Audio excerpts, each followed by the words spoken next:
starting right now. Okay, good evening, everyone. We'll go ahead and call to order the Sacramento Regional Transit Board meeting for Monday, August 28th, 2017. Clerk, please call the roll. Director Budge? Here. Director Hanson? Present. Director Harris? Here. Director Hume? Here. Director Jennings is marked as being absent. Director Kennedy? Here. Director Slowey is in for Director Miller. Here. Director Natoli? Director Chenier? Here. Director Cerna? Here. Chair Morin. Here. With that, we have a quorum at 100 votes. This meeting of the Sacramento Regional Transit District will be cablecast without interruption on Metro Cable 14, the local government affairs channel, and will be streamed live on RT's website. Tonight's meeting will air on August 30th at 6 p.m. and replayed on August 31st at 9 a.m. on Channel 14 and webcast at www.sacmetrocable.tv. It is also closed caption. Members of the audience wishing to address the board should fill out a speaker card located at the rear of the room and provide it to me or Adam. Please speak into the microphone and state your name for the record. We would appreciate everyone turning off their cell phones. Thank you. All right, thank you, Cindy. Would everyone please rise and join me in the pledge? I pledge allegiance to the flag of the United States of America and to the republic for which it stands, one nation, under God, indivisible, with liberty and justice for all. All right, first item, please. Public addresses the board on matters not on the agenda. Okay, thank you. We do have a number of requests to speak on business from the floor this evening, and we'll start out with Helen O'Connell, so if we could get her some sound there. After Helen is Enzo Arona. Good evening, Helen. Good evening. My name is Helen O'Connell, and I'm going to speak about the temperatures being over 100 for the next couple of days, and I'd like to urge the RT to make sure that the workers and the patrons have air conditioning and or breaks for the heat, because we don't want a repeat of what happened last time. Thank you very much and have a good day. All right, thank you, Helen. I did come in on the train a few hours ago, and at least the car I was in was working well. So, but appreciate your concern on that. So, Enzo, is Enzo? Evening, Enzo. Good evening. My name is Enzo Arona, for the record, and I'm a big fan of regional transit. If I was talking to a different crowd, I would be getting weird looks and stares, and you can figure out the rest. But I think public transit is the key to mobilizing the future, but only if the stigma around riding public transit can be removed. I think a really good ad campaign idea would be to, if on highly trafficked routes, such as the 109 that goes in areas such as from Orangevale early in the morning to downtown Sacramento, if you could have billboards by there that would say like ease your morning commute or like departures like every 30 minutes, but that's not the case for that bus. But you get the point. You'd have an idea of when the departures were, and it would be an easy, stress-free ride downtown without having to drive through traffic. So if there was more like ideas that were being pushed towards the marketing direction to advertise it to groups that normally would not take the regional transit to work downtown. I know there's a ton of state workers down here. And yeah, so for my next point, I would like to bring out that bus service in Orangevale isn't that convenient or accessible. There's two ways to improve this, but currently only the 24 line runs through main Orangevale. And it runs in a loop that is cut off at an inconvenient point, which you often have to wait 20 minutes for the loop to recommence. So if I'm here and I want to go here and the loop goes this way, I have to wait an additional 20 minutes from there. So it just becomes inefficient, and I'd rather walk or take a bike. My last point is app fare inequality with the Connect card and with the app as well. If you purchase a public fare for either student discount or regular, on a bus with cash, you are not omitted the transfer that Connect cards and apps have. So if there is a way to create a written transfer system, because it puts people who are financially disadvantaged at risk of becoming more financially disadvantaged, because they would have to pay double fare on a ride that someone with a smartphone and a credit card could pay with a single fare. 72% of Americans have credit cards, and then you have to consider the fact that a lot of people don't have smartphones or internet access, especially the elderly or people who are financially disadvantaged. So I think a really good way to kind of balance it out. I am a huge fan of the app fares and the Connect card, but I think it would be better to make it more equal so all people can get the same rider experience on our great transit system. Thank you. Great. Thanks for coming out, Enzo. And you've touched on a number of things we're working hard on. So, Mr. thanks. Chair? Yes. Could I recommend that Deborah from our staff work with Enzo a little bit to see if she can take advantage of some of those great ideas? Sure. Mr. Chairman? Yep. Just want to say, we actually the passengers can use the cash to pay for the collect card or replenish the collect card. Okay. So, it's not you have to use the credit card, something. Right. So yeah. Deborah, did you have anything else, or are you? And Mike, you're next. Okay. I was going to thank you, Enzo, for your comments and let you know that we are actually working on a ridership campaign, and I was going to present it at the September 11th meeting. Great. Thanks. Okay, so Mike Barnbum, and then after Mike is Russell Rawlings. Thank you. First of all, just want to say earlier this month, I was at the San Joaquin Regional Transit District Board of Directors meeting. They usually meet on the third Friday of every month. Provided them with copies of the 2017-2018 schedule, which I will have for all of you in just a moment. But one thing to note over there, I don't know if regional transit in Sacramento or other transit agencies in Northern California have had communication with San Joaquin RTD, but they became the first in the nation after competing with entities in Indianapolis and in Park City, Utah, to start a bus route that will be 100% emission-free. It will run completely on a charging system. Their route is going to be the number 44, traveling along Airport Way. They did agree, though. They have been to Sacramento International Airport, as well as their own Stockton Metropolitan Airport, and said Sacramento is a better choice for them when they fly to places. And I thank them for that. But yes, the other thing, Mr. Chairman and members, is so 2 weeks ago in the afternoon, the 2017-2018 season schedule was released. And Cindy, clerk to the board, I have a handout I'd like to give to all the directors. And I know your calendars are important. So it was looked at, particularly for this group.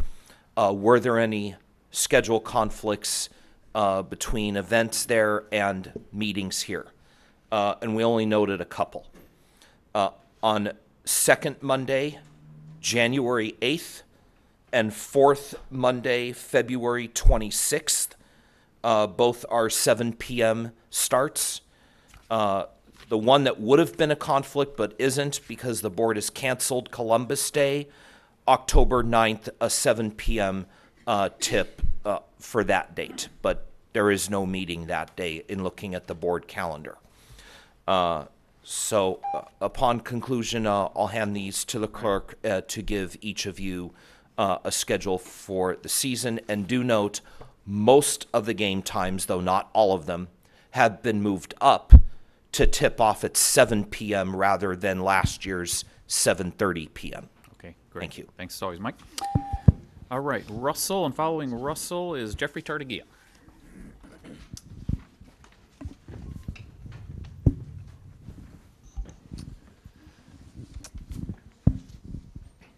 Good evening, Russell. Good evening, members of the board. My name is Russell Rawlings. I am president of Dogfight, Disability Organizing Group for Initiating Total Equality, and a member of SACTRU, Sacramento Transit Riders Union, and a board member of Organized Sacramento. And I'm here this evening because It's clear that we've got a very packed agenda, and I just needed to comment for a moment on how just bizarrely stacked this agenda appears to be this evening. We have, as you've heard, some youth that are coming to speak and talk about this inequality with the FAIR app that's being created. We'll get more to that in the agenda items, but I just wanted to state that it is dismaying that it appears that the board is making decisions, grand decisions, with no public outreach whatsoever. These are important decisions, so I encourage everyone to stick around that's here. Stick around and hear what's going on. You're going to see the giving away of our public resources to private entities this evening. Thank you. All right, thanks, Russell. Jeffrey, and following Jeffrey is Rick Hodgkins. Well, Board, I'm going to leave after this public comment, so I will comment on your full agenda. But the first observation I will make is at 29th Street, we had, once again, communication failure because the light rail needed to be readjusted. So the light rail blocked 29th Street to the extent that you had a full to the freeway blockage through there. So for going north on 29th Street, you were blocked because of the railroad ties, because the radio information said you need to wait. So things did not move forward so that you could clear the crossings in front of the Mercy Hospital. So it was totally blocked traffic-wise. That took more than 10, 15 minutes. The cars got impatient and started going through the parking lot. Not a good thing for a regional transit to suggest to the public community about issues with what you need to be going on and doing. You have a folder up there that shows the new agenda through there of the new, which I believe thanks to not Laura Ham, but I believe because of Janet, they talked with the voting board to understand the various, should we say, other translations that are possible for dealing with your Title VI. You have it in more than English now. Thank you for putting that in the bus stop locations and some of the other places. It's there. That's a positive, a plus thing that has occurred through there. You have various, should we say, amendments. One of which, as I've spoken of before, is dealing with Mr. Doug Carter. You're now amending his contract to as much or more than he initially started out with. And it's now, what, over less than a 2 or 3 year period, $550,000 or $520,000? Is the 50 objects that he implemented Henry's or his? What's going on here? What performance evaluation is going on? You have another one on here dealing with amending of a temporary contract for an attorney. That's more than the original contract for less or more of a period of time. I hope the board has looked and read through these things and understand what is going on. A 401 plan is typically what's often been offered and what started out with AT&T of how they privatize things. I'm hoping that we're not going down the pathway of RT perhaps considering a privatization sometime in the future. But that is how with AT&T it started, related to as retirement plans, and then you privatized AT&T. Oh, my time is up. You got 15 seconds, sir. Oh, well, a few more seconds through there. You also have in front of you this thing that you need to look at for dealing with, and read it, somebody, so you know what is being affected, because your mobile app, and the other thing that became clear of last MAC meeting. That's okay. You'll find out when you read it. All right. Thanks, Jeffrey. All right, Rick Hodgkins. And we'll get, here comes the mic there for you, Rick. There you go. Hello, everyone. Long time no see. First, I'd like to say that Mr. Harris and I saw each other at the State Fair about a month ago. We were riding the chairlift. He was going to the Midway. I was going to the kids park, because I always start with the rides there and then work my way to the main carnival. Every year that I go to the fair, I attend twice. So 2 things I want to mention real quick is twice in a week or so, I've taken the train from Watt and I-80 to downtown. And while I did not see a sign by the elevator today suggesting that it was out of order, I took the stairs so as not to have to wait for the elevator. And by taking the stairs, because I use a cane, it slows me down going down the stairs, and I'm always afraid I'll miss the train. Luckily, 2 times in a row now, I have not had to miss the train. The train came about 2 to 5 minutes after I made it to the platform, and I managed to get on and get a seat. With that said, however, I hope that the elevator is being worked on. Second, what might be a good thing, I know this is done at Sunrise and at Wat Manlove, is having the tracks elevated so that, maybe that may need to be an alternative for the future, is to have, the crossings over roads perhaps elevated so that cars, because the fact that cars were backed up to the freeway, I've never heard of such a thing. That's a newbie for me. And also, as someone mentioned the 24 not being very convenient, I will say that on the weekends, the 21 is not very convenient. Only half the route is done on the weekends. It only goes north of the mall once an hour on the weekends and stops early.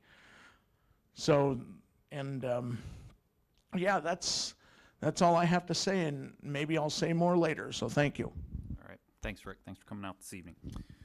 Okay, that concludes requests on business from the floor. So next item, please. Consent calendar items 1 through 7, noting that you have a speaker on item 5.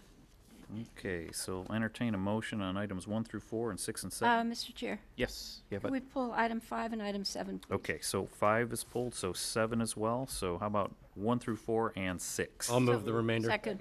So moved by Director Hume, seconded by Director Hanson. Please, or all in favor, signify by saying aye. Aye. Any opposed? Abstentions? Motion carries at 100 votes. Okay. Item number 5, resolution approving the Fifth Amendment to the contract for operational assessment and implementation of recommendations for cost reduction and revenue growth services with Douglas Carter and MBO Partners. And Laura Ham is here to answer any questions. Okay, very good. So I do have a request to speak on this. Linda, you want me to bring Russell up here Sure, first? go Okay, ahead. so Russell Rawlings. Good evening, Russell. Good evening again, Board. Thank you, Director Budge, for pulling this item off the consent calendar. In 2 years, RT has spent $394,874 on Mr. Carter. Now they want to give him another $125,000 for continued service. We just gave him $95,000 in December. There should be proof of performance before we award him another contract extension, bringing his total compensation in 2 years up to $519,874. There is no provided information on timeline, workload, hours needed, or project specifics. Also, many of these goals seem to be the work of General Manager CEO Henry Lee. With the new scope of the work of Mr. Carter, we believe that the board should direct staff to open this up to a competitive RFP and take competitive bids with more specific outlines of the work entailed before approving additional funding for this consultant service contract. Failure to open the contracts for this work up to public bidding undermines the transparency of the work being done and the bidding process of this entire agency. The amendment mentions 50 items that Mr. Carter has worked on, but does not list any of them specifically or the cost-saving estimates mentioned. We demand that a performance analysis be done to evaluate the work product, cost reduction, and revenue growth contributed by Mr. Carter. Thank you. Okay, thanks, Russell. And so Director Budge? Yeah, so looking at the $500,000, that was sort of a red flag. It just seemed a little bit like a construction contract that starts off with a low bid which we're obligated to do, but then all of a sudden, with change orders and whatnot, ends up being a considerable amount more. And I do appreciate the fact that aside from the incredible value that he brought right at the beginning in help organizing the whole response to the private sector committee and the strategic plan and a variety of things like that. And obviously there's a potential that additional tasks have been added as time has gone on. Because it's really, curiously, I think it's actually been about 3 years now since we first started this discussion. But then, similar to the comment just made, when I look at the 3 primary work areas, implementing strategy and plans, executive coaching, and cultural change, and I think about the background of the reasons that there was no question that our executive director had earned a raise, it seems as though continuing to have some assistance in continuing to implement strategy and plans is probably needed. But in terms of executive coaching, that one's kind of a head scratcher. And then cultural change, we've all complimented Henry on the incredible work that he's done with the executive team in creating a cultural change and empowering middle managers and giving them the freedom to have more control over the way their departments run, so they have more ownership in the whole system and probably more productive input than perhaps they had in the past.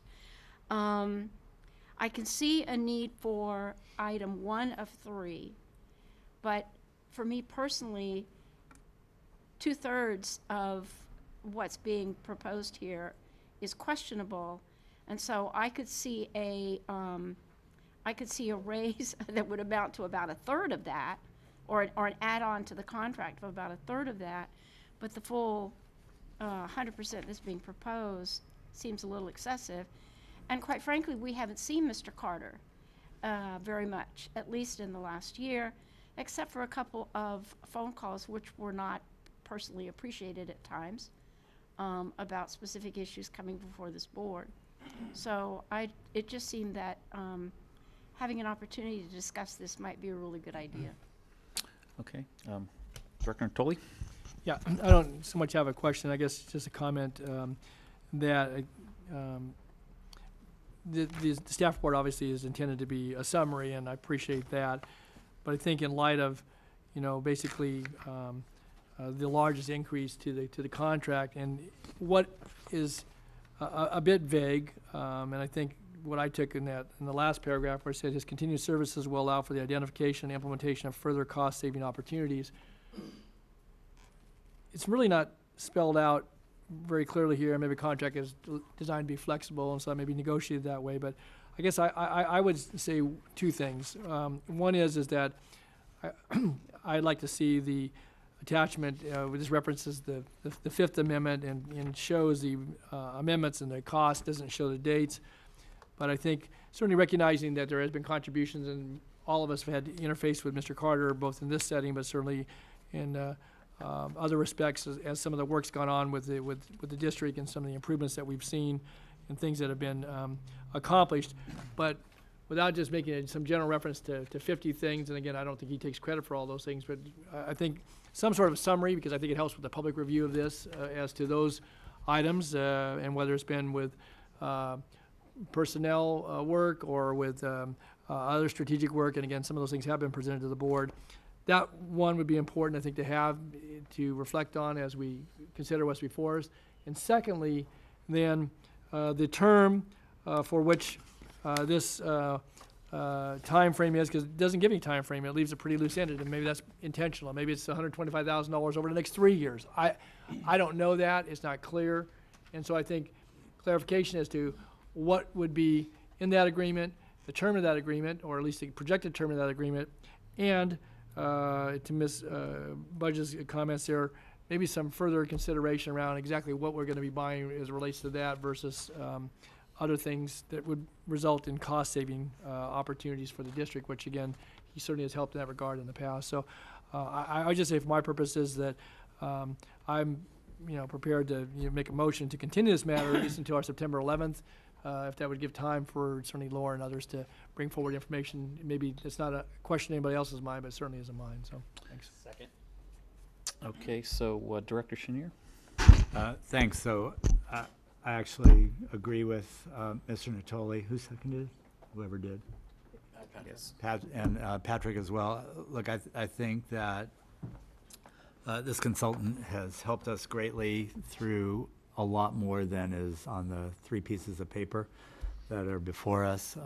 But I would recommend that the general manager really flesh out the contract and with a set of deliverables timeline within that. I think that we have done great things. I think that our general manager has done great things. This is by no means sustainable today as we speak. There is a lot more work to be done.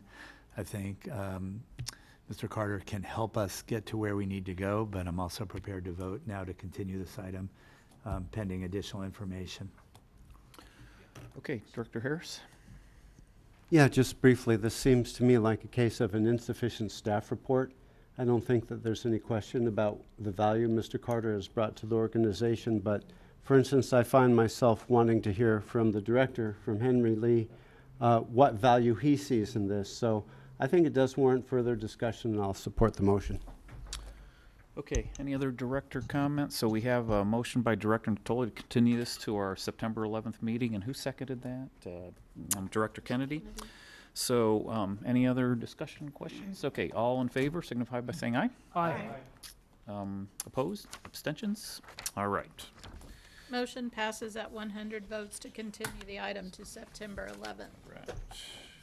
Okay. Item number 7, resolution delegating authority to the general manager CEO to release a request for proposals and award a contract for purchase of automatic passenger counters.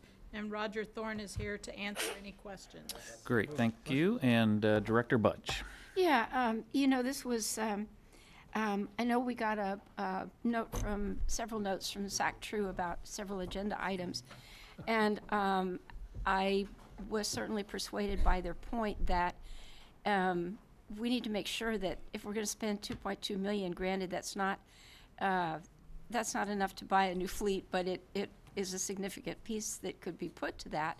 So of what value are these passenger counters? There's no question that the way you count passengers right now is haphazard at best. So we do need that information. But then I got some information that perhaps these are interchangeable and they could be used on new vehicles. So I thought maybe you should have an opportunity to explain that. Thank you. I appreciate that. Good evening, everybody. Yes, absolutely. The equipment specifications that we've given to our procurement department require that the equipment be completely retrofittable. And that's very standard in the industry. We actually have a very common practice of that here at Regional Transit. We do it a lot with our vehicles, our bus vehicles. As a matter of fact, our most recent Gillig purchase required a significant amount of equipment coming off of the old Orions and migrated to the Gilligs. We moved radios, we moved onboard digital video recorders, we moved onboard computers, automated passenger counters. It's a pretty common practice. We don't like throwing away usable equipment. And so for very relatively low cost to the district, all of this equipment could easily be removed from obsolete vehicles and installed in new vehicles when they happen to arrive. Great. It's simply just a matter of making sure that the car vendor understands what equipment we intend on retrofitting into the vehicle when it arrives, so that it's properly plumbed for all the gear before it gets here. Sure. I appreciate that. Oh, you bet. If nobody else has any questions, Mr. Henson. Yes. Because otherwise I'll move the item. I'll second that, but I was trying to remember, Henry, or maybe you can answer the question. Is ridership a component of the federal funding formula? Indeed, yes. So as we accurately count riders, we may be able to get more in our federal funding formula, if assuming that our current counts are artificially low. Yes. Forward. Okay, So, I'll second the item. Okay, so additional comments, questions from directors? Okay, so that was item 7, moved by Director Budge, seconded by Director Hansen. All in favor? Aye. Any opposed? Abstentions? Thank you. Motion Thanks, carries at 100 votes. Next item is the general manager's report, item number 8. Okay, Henry. Yes, good evening, Chair Moran, members of the board, and the public. First, I would like to take a moment to thank Mr. Mike Bonbon, Socrates Community Ambassador and founder of Right Downtown 916, for providing a detailed proposal on the route options for the potential relocation of bus service at the Watt I-80 area. If you see the screen, that is, in his report, Mike has outlined route-by-route concept and has provided the associated impact and the benefits of each, including a reimagining of Elkhorn Greenback Road corridor and also service to the airport and the anticipated Amazon distribution center. It's a very comprehensive report. His effort will greatly assist us in developing a foundation for future service plan. Thank you very much, Mike. Okay, Mike, you can take a bow, but you can't speak, okay? So. Thank you. It was a major undertaking. I want to thank Mark Lonergan for the task. And I wrote this while returning from an A's-Angels game at the Big A to Sacramento via the San Joaquins. Very good. Thank you. Thanks for your efforts on that, Mike. Sincerely appreciated. And thanks for recognizing that, Henry. You're welcome. Second, I'd like to recognize a group of dedicated professionals who made the Collect Car program a success. Over the past few months, a team of dedicated Sacramento staff members, along with external staff members, working on the Collect Car program has spent over 4,000 hours to ensure the launch of the new smart car system for the entire region is a success. I would like to personally give special recognition to these dedicated professionals. They are, can you guys just come front a little bit? And Casey Courtwright, the program administrator. Customer Advocacy Department Supervisor Jamie Cadiveri. She's not here today. Here, give her a hand. Customer Service Department Manager Matthew Wayman. Don't know if he's still working. Our IT Department Director Roger Thorne. Roger, raise your hand. And the IT Manager Vanette Buttraja. And as well as other staff members. The launch of this project, everybody knows this is a 10 years project, $20 million project. And the launch of this project has been a great success since, just in last year or a little bit over a year. Since the full launch on June 15th, we have only experienced minimal customer complaints. We received some complaints actually in this session too, in the board meetings, but which for a project of this scope is a very complicated project. Normally receive a huge amount of the complaints. So for us, this is still a nice accomplishment. Just want to really appreciate the team because you guys showed strong professionalism by bringing this launch on schedule, showing dedication to the customers by being extremely responsive, finding creative solutions, and always keep the customer's best interest in mind. So thank you, guys.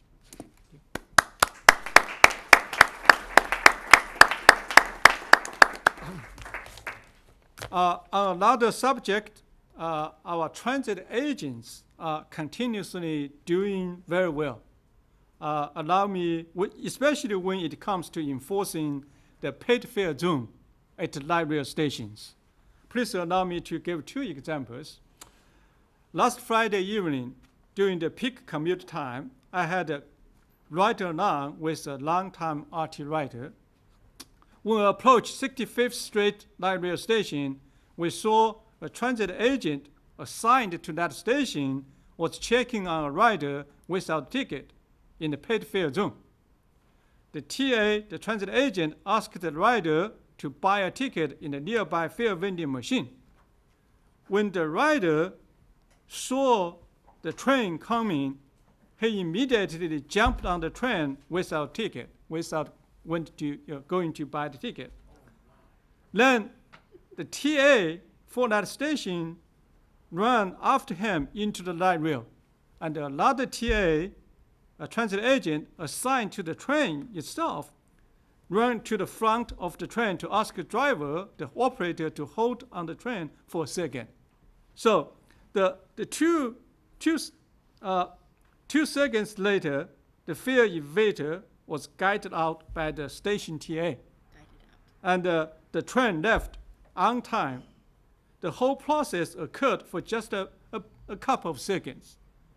But over 50 riders watched this episode, and they appraised the smooth and professional handling of this case by 2 wonderful transit agents, because that's only fair. Everybody pays for the fare. I was very proud to watch the whole process and feel so happy, from my personal experience about the daily life of our transit agents. By the way, these 2 TAs are 2 wonderful ladies. Another example is in last week, too. Mr. Tony Bijak from SAC-B went to one of our stations to speak with our RT riders about SAC-RT's new PA system. Apparently, a transit agent approached him asking to say Tony's light rail ticket because Tony was at our paid fare zone. Tony had no ticket since he was only at the station to request interviews. So he started naming-dropping as fast as he could, and to keep from having to leave the station, fortunately, he called Deborah Selenis, who made sure he did not have to leave the station so he could continue his work on a recent news article called Big Brother is Watching and Lecturing Sacramento Transit Riders. It was a very nice article about our PA system and how unique it is in the transit industry. This is really the best industry practices we create, one of those best industry practices.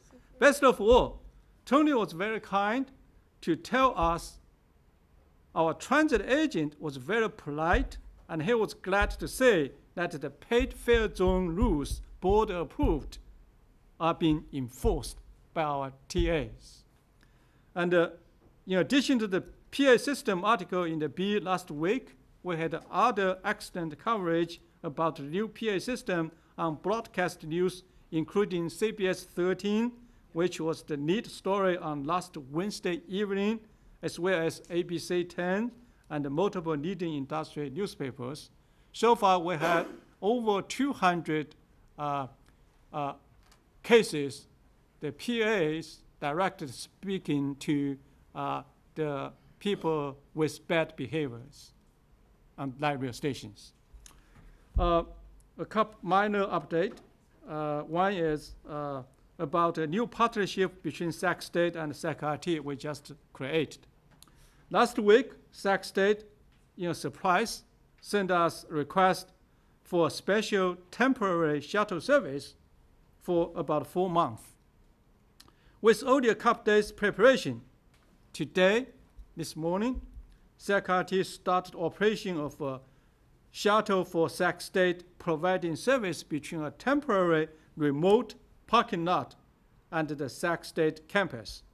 The parking lot will be used by students and the public to the campus and will operate through December when Sac State opens a new parking structure. Sac State will reimburse SAC-RT for our cost in operating this service, so it's not free. SAC-RT's quick implementation of this temporary shuttle service is an example of how diligently we try to serve the community and our continuing strong leadership with Sac State. Another minor update is related to the lifetime pass request for seniors over 75 years old. Over the past few months, we received many inquiries and requests to offer the lifetime pass for seniors over 75 years old. To seek new ways to provide better customer service and grow ridership, I have asked staff to prepare an analysis and informational report, which will be brought to the board meeting later, likely September 11th, for discussion, review, and or a possible resolution by RT board. Hopefully, we can build further, partnership with our senior communities by doing this. The last update is related to Sacramento's light rail wrap advertising program. Sacramento's light rail wrap vendor, the Lamar Advertising Company, has made significant progress on light rail train wrap sales in a few short months.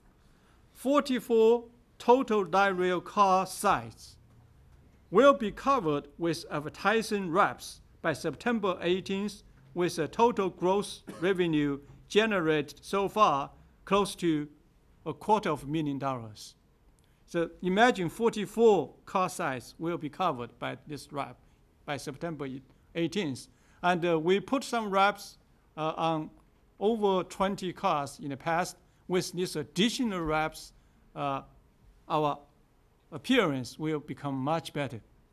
So customers that have signed on so far include Folsom Lake Toyota, Fulcrum Properties, STEM Express, T-Mobile, Gut Mortgage, Smart, Western Health Advantage, Dignity Health, United Healthcare, Kaiser Permanente, UCD Health System, and others.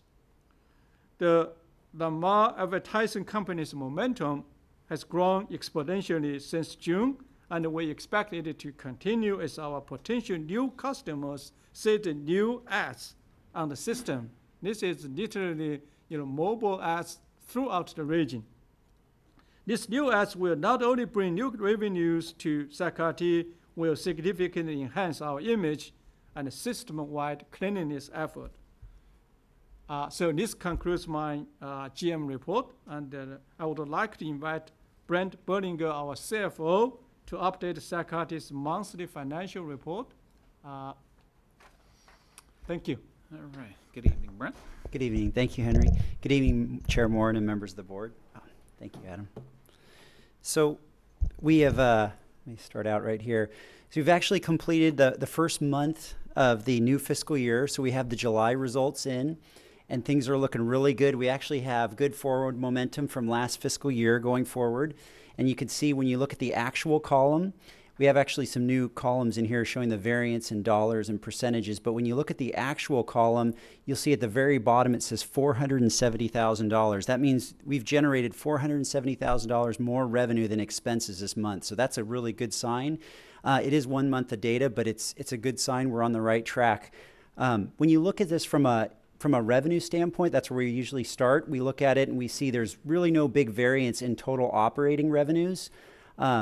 Those are all pretty minor. When you come down to the expense side, you'll see two positive variances that are pretty large, and that's in the salaries and fringe and professional services.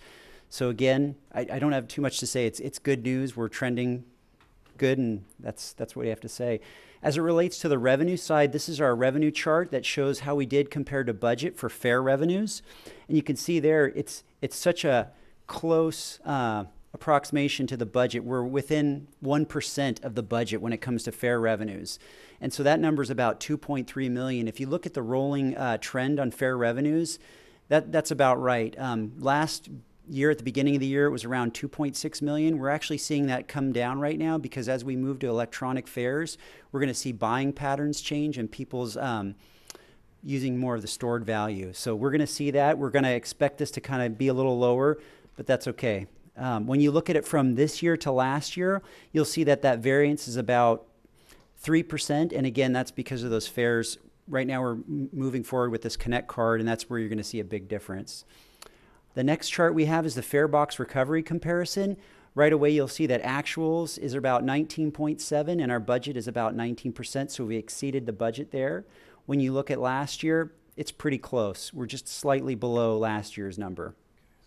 And then the last area that we focus on is the ridership comparison, and we really look at this. This is where, if you look at July of actual ridership to the budget, you'll actually see an increase of 2.4%. So that's really a good sign because ridership is really volatile, as all transit agencies are kind of looking at that right now.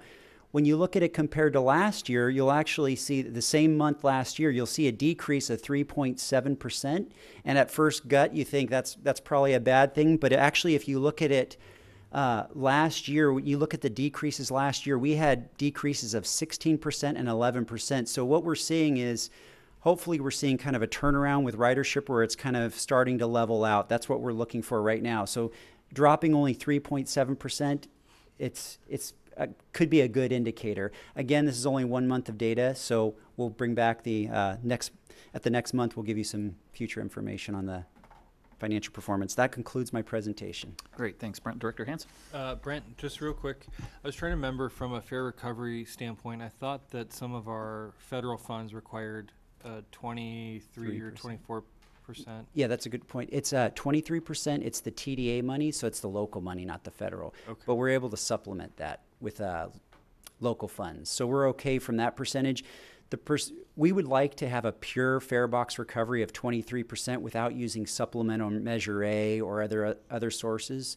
So to comply with the rule, we can supplement, but right now we'd actually like to keep it around 23%. Is there a way to get that recovery ratio up to 23% so we don't have to supplement it? If we can get more ridership, then the fare revenue is increasing. So eventually we should get to let it go. However, we are giving more free ride days to our customers. So the revenue will be a little bit lower. That's why our fare box recovery ratio goal is not that aggressive, because we're giving, for example, in August, there were 4 days, actually, 4 days we gave the free rides. So we try to give back to the community a little bit, because our fare revenue was good. But that ratio, like Brent said, to comply with federal government's requirement, you can use the Measure A money and the fare box revenue money together where we exceed that. So our goal is still grow ridership, then grow fare box revenue, then get the fare box recovery ratio, only the revenue from fare box to get that 23%. How much are we having to, from a dollar value, supplement? Yeah. Supplement's a nice word for backfill. It's I want to say offhand, it's somewhere in the $3 million range. It might be a little bit higher. So what I'd love to see as we go forward is some more historical trending, Sure. even over a 5-year period about where our fare recovery ratio has been, because I remember it being above the 23% mark prior. That's a good point. Yeah, we did. We had, when ridership was at kind of the height, we had it as high as about 26 or almost 27%. And then you have to also factor in, one part of the equation is revenues, the other part is expenses. So obviously over the years, expenses have kind of increased just from the natural inflationary costs as well. So if we cut $3 million in expenses, we would hit the 23% fare recovery. Is that what you're saying? It's one way to look at it too. We can, by controlling expenses, you have, You did a cut of $12 million to get to the 23%. $12 million cost, because that ratio is, Yeah, I get it. Yeah. Math was never my forte. But But your I do point also is taken, think, yeah. we should at some point come back as we look at the system enhancement work, trying to figure out how we get that number up so we don't have to spend $3 million on supplementing it that we could use on other things. All right, any other questions, comments from directors for Brent or Henry? I do have a request to speak on this item. Rick Hodgkins, can we get Rick the microphone there? Thanks, Adam.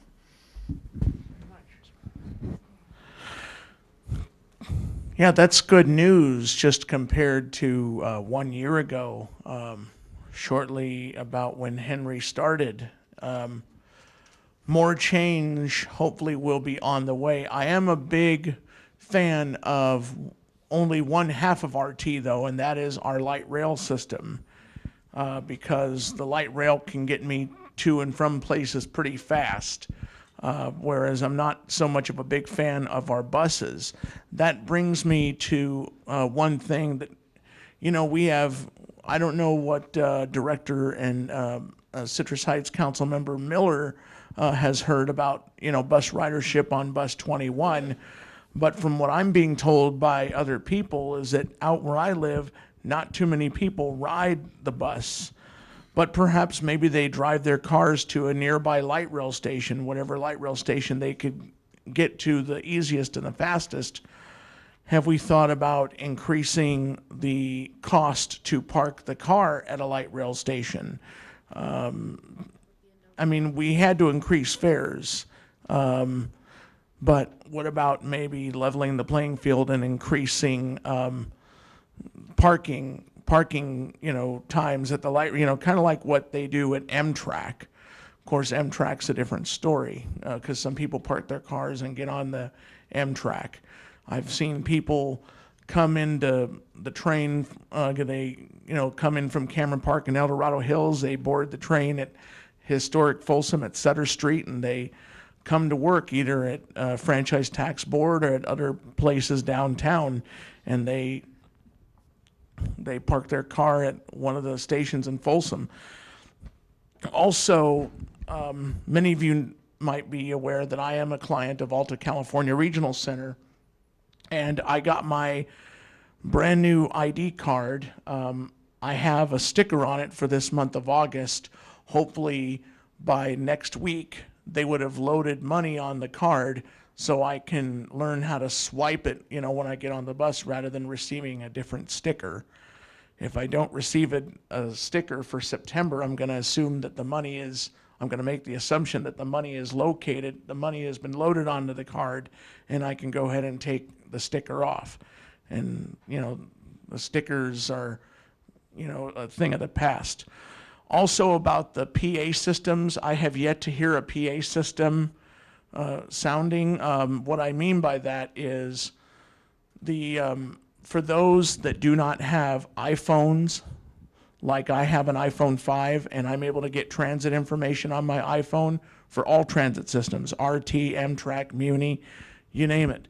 But for those that don't, for those that just have a flip phone that are, who are blind, the PA system needs to tell them when the next light rail comes, and also at night when the buses are still running but customer service is closed. How will they know when the next bus comes? Thank you. All right, thank you very much, Rick, for those points. Okay, that is all I have on a request to speak on the general manager's report. So next item, please. Item number 9, information, SAC-RT's mobile fare app and Connect Card update, introduced by Brent Berniker. Okay. Hello again. So the purpose of this presentation is to give the board with kind of an update on where we're at with electronic tickets and electronic fares.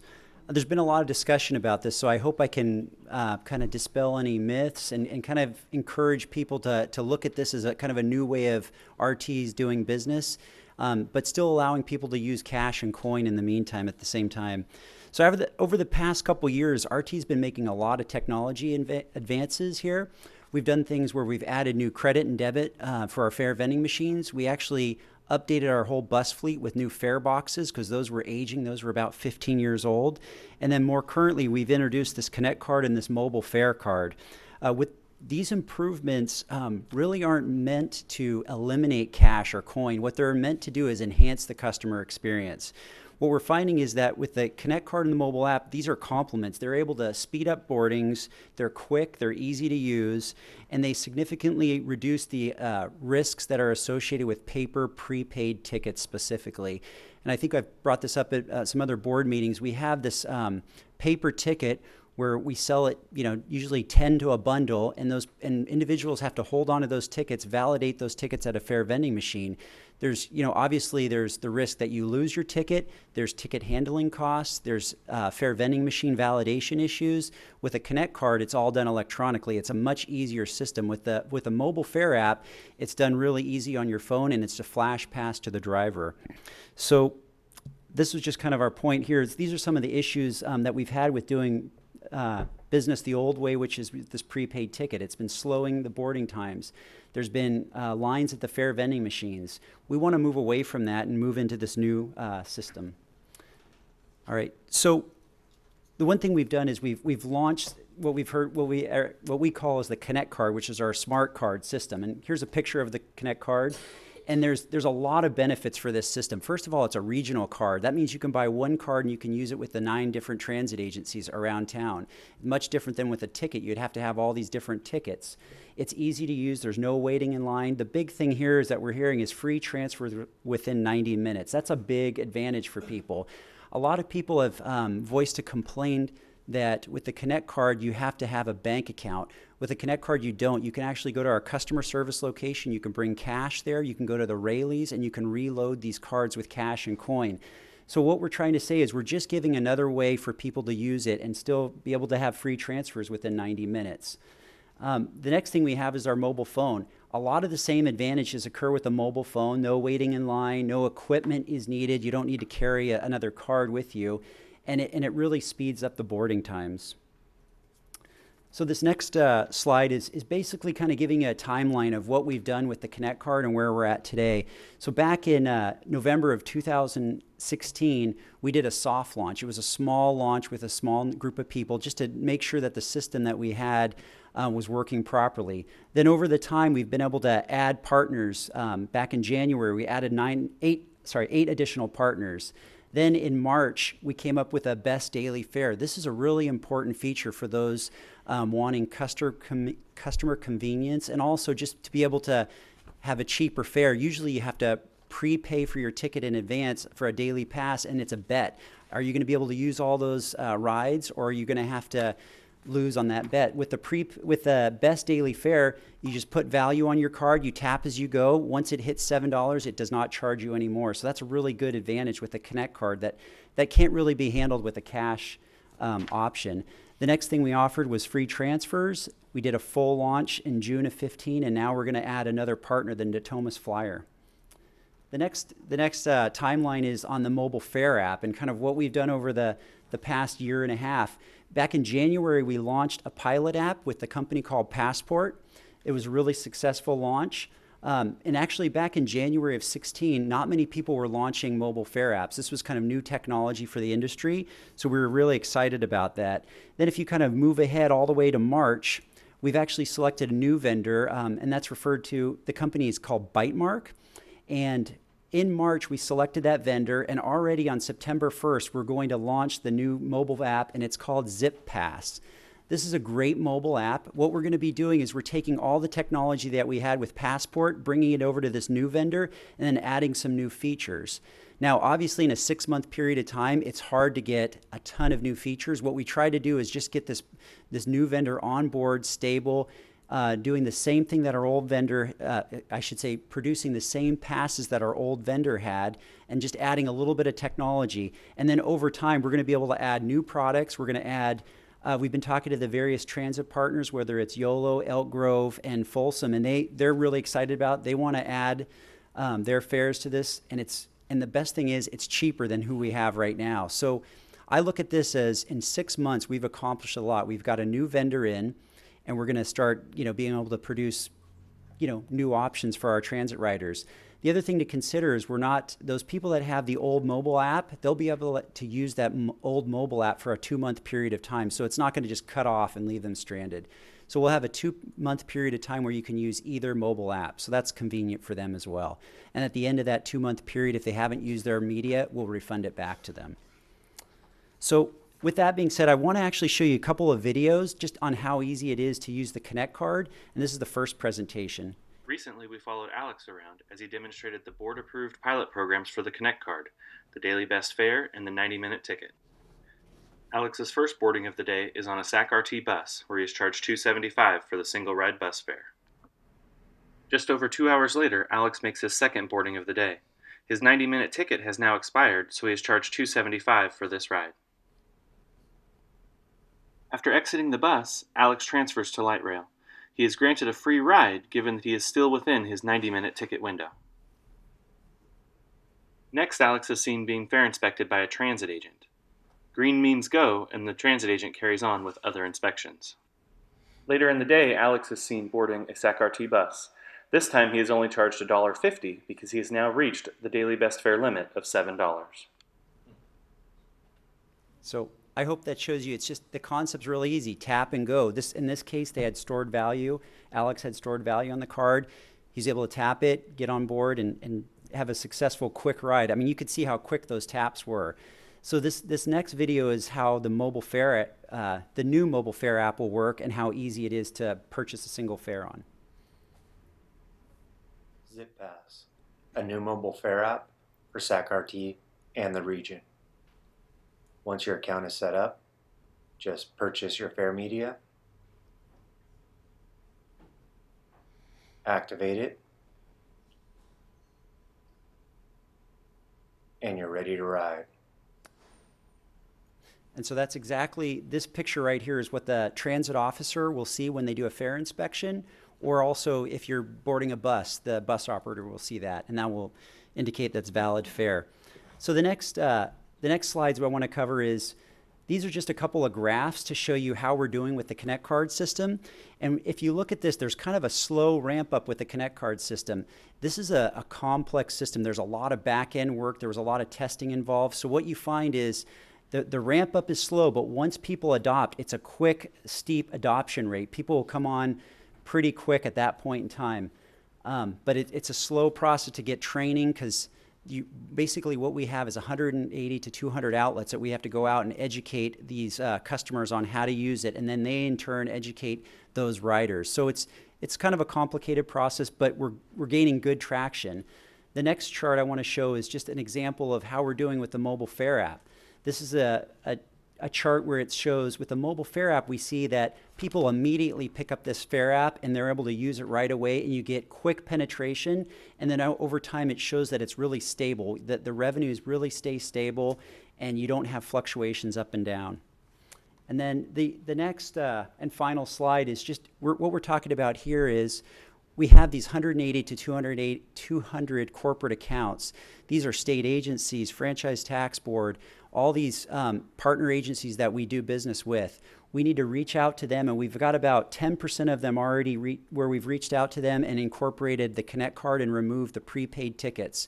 What we're also doing at that same time is we're looking for new ridership opportunities. We actually had 5 new customers join up with the Connect card that weren't buying media from us in the past. So this has been a good thing where we're kind of converting old people over to new media and then trying to get new people to join. And so with that being said, before I end, I just want to thank the 2 people that are heading this up. And this is Casey Courtwright, who's helping us with the Connect card administration, and Blaine Yancey, who's helping us with the mobile fare app. So I want to thank you guys, and this concludes my presentation. Great, thanks. Thanks, Brent. Director Hanson? Hi, Brent. It's me again. First of all, I'm so happy to see the Connect card launching. I know this was a long, long time in the making. I could probably add one more long. I'm glad to see it being used. I just had a question about the transition of the existing corporate accounts. Okay. Has the city of Sacramento switched to Connect card yet? We're getting we're working on it, his answer. How many of our jurisdictions that have corporate accounts have switched? I'm going to have Casey come up if you want. Because I think we should probably lead by example. Yeah, so the way that we're kind of handling the transition is back in the month of May, right before the full public launch, we reached out to all of our corporate accounts and invited them to an open house that we held here at RT. And we hosted about 40 to 50 of our 200 outlets here, and each of them had a couple representatives.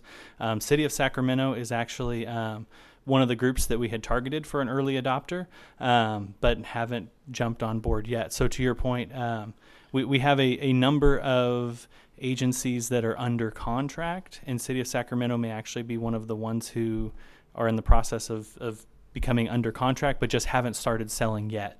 So this number that we have of about, it's right around 20 or so agencies that have actually fully transitioned. I would expect to double very soon because we've got a lot of groups that are right kind of on the cusp of joining here in the next few weeks. So if we switch, can we issue a challenge to all the other cities to switch? Certainly, yes. Okay. Yeah. The other thing I was going to say is with the corporate accounts, how is our effort going to maybe even skip the Connect card and go to the mobile fare app? Is that the best standard, or is the Connect card still going to be the preferred standard for corporate customers? So in the meetings that I've held with our larger organizations, we've talked about the Connect card and the mobile fare app. One of the pieces of pushback that we get from the larger organizations is that they want to have one unified system that they can have all of their riders use. And what we found with the mobile fare app is that while 80% or 90% of state employees own a smartphone and are willing to use it for a prepaid fare, that's not 100%. And so the state agency itself says, well, we'd prefer the Connect card because we can hand that out to everybody and say, this is your transit fare moving forward. So with our corporate clients, I would imagine that we're going to see a higher adoption of the Connect card just because these larger groups that are primarily employee-based, like our state agencies and our City of Sacramento, for example, they're looking for 100% transition to one or the other, just for their own personal handling of our sales of fare media can be handled within the same product. Could we resolve that though by having the same back-end systems essentially? So if you have an app account and you have an account provided through a Connect card by your employer, that they can be sunk up so that you don't have to choose? You could use one or the other. I mean, I think that's the future where we'd like to go.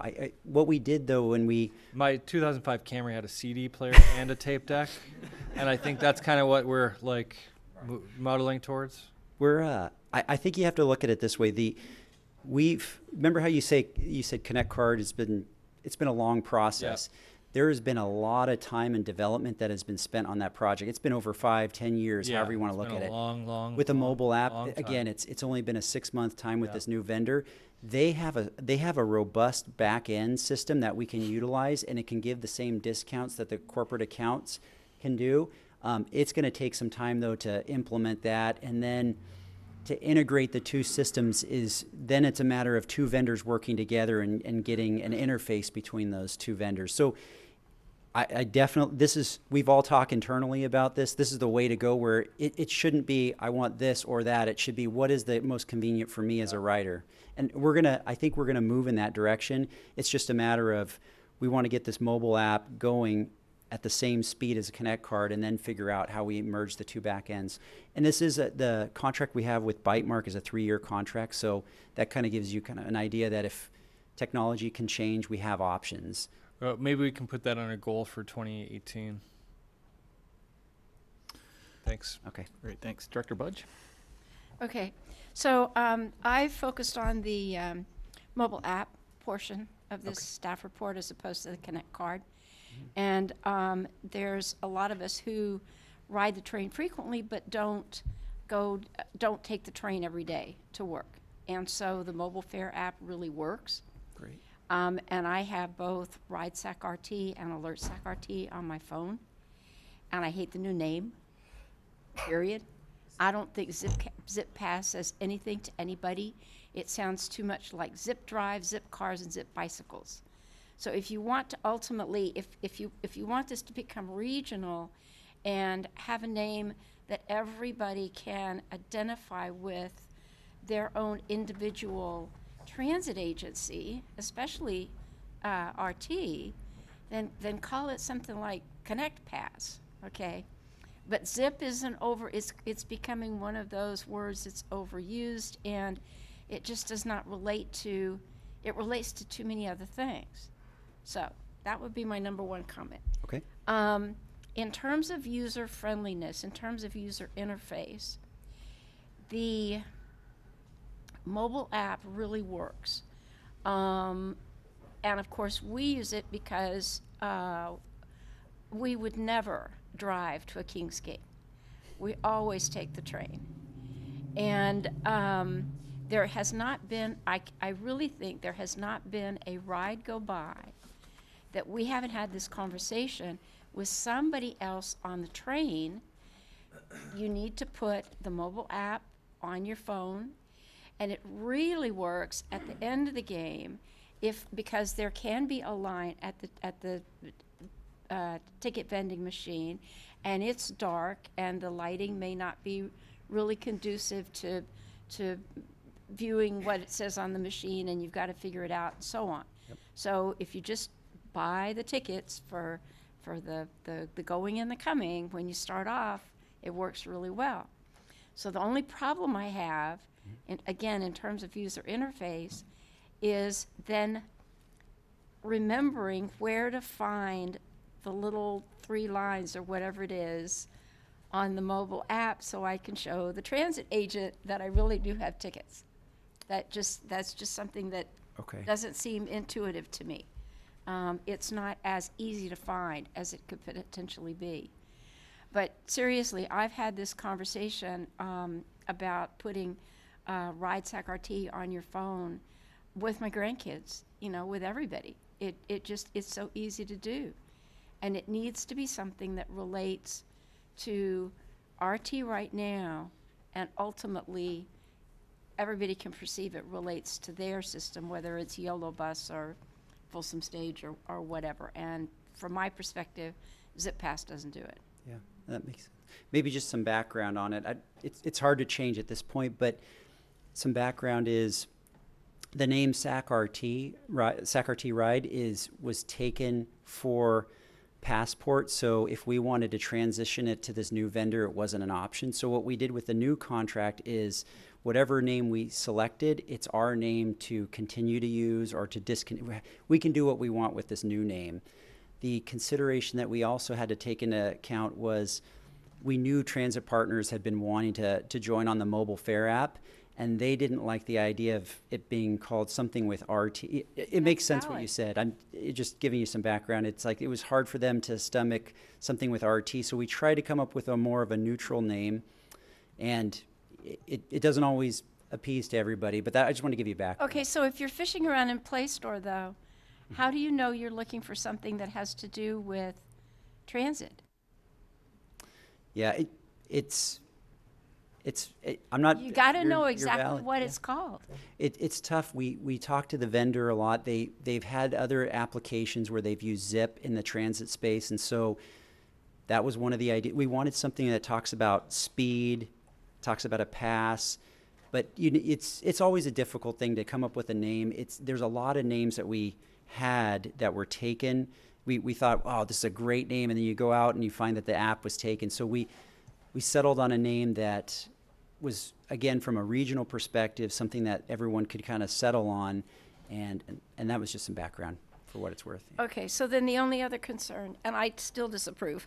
Yeah, that's understandable. Yeah. The only other concern regarding comments that we're probably going to get tonight, and certainly have gotten on the email, just a request that we continue to talk to the various committees that we have in terms of surveying people about user friendliness, user interface, making sure that people have an opportunity to comment on things, and if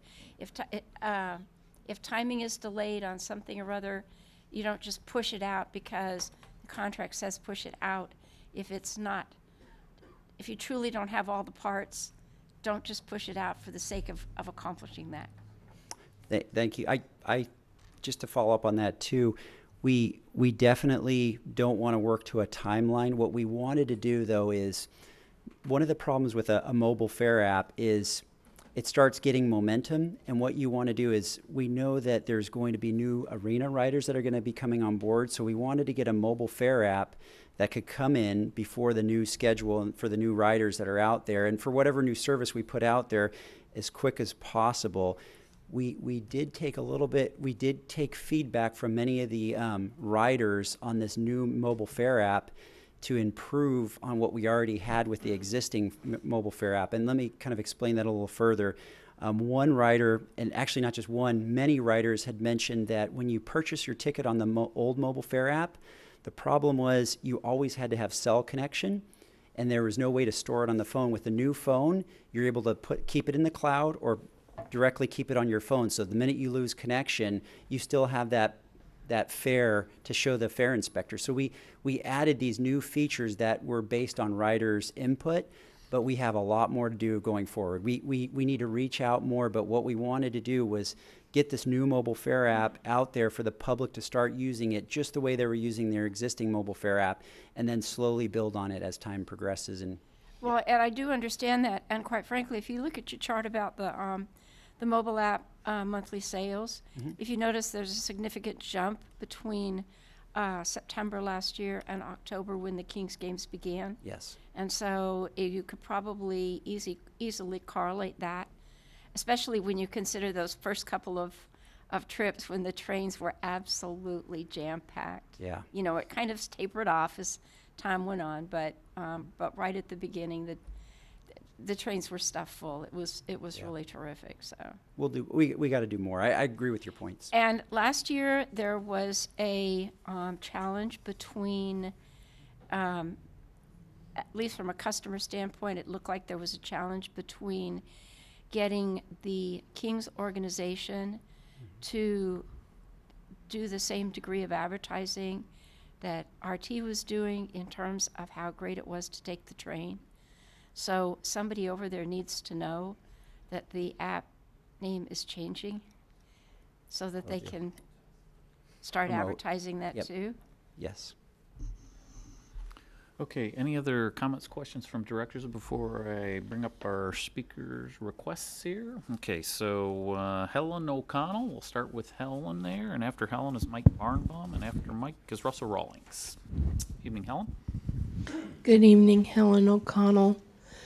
I'm aware that mobile apps are a good thing and a lot of people can use them, but I'm concerned that a lot of your new technology is going forward without being mentioned at the MAC meeting. It's the Mobile Accessibility Council, Advisory Council, and we're here to give you input to make it more transitional capabilities. We'd like to make sure that this mobile app has more than just English available. Also, visually impaired features so that if someone is visually impaired, that it would be read to them on the phone. That is a possibility. It just needs to be implemented. I'm concerned that it was supposed to be available as of 8:15, and as of last Saturday, you couldn't get a hold of it. And that only leaves you a couple of days to make sure that you can download it. Technology should make transit more accessible, not less accessible. And those are just a few points that I was concerned about. Thank you. Great, thanks. Thanks, Helen. Mike, and after Mike is Russell Rawlings.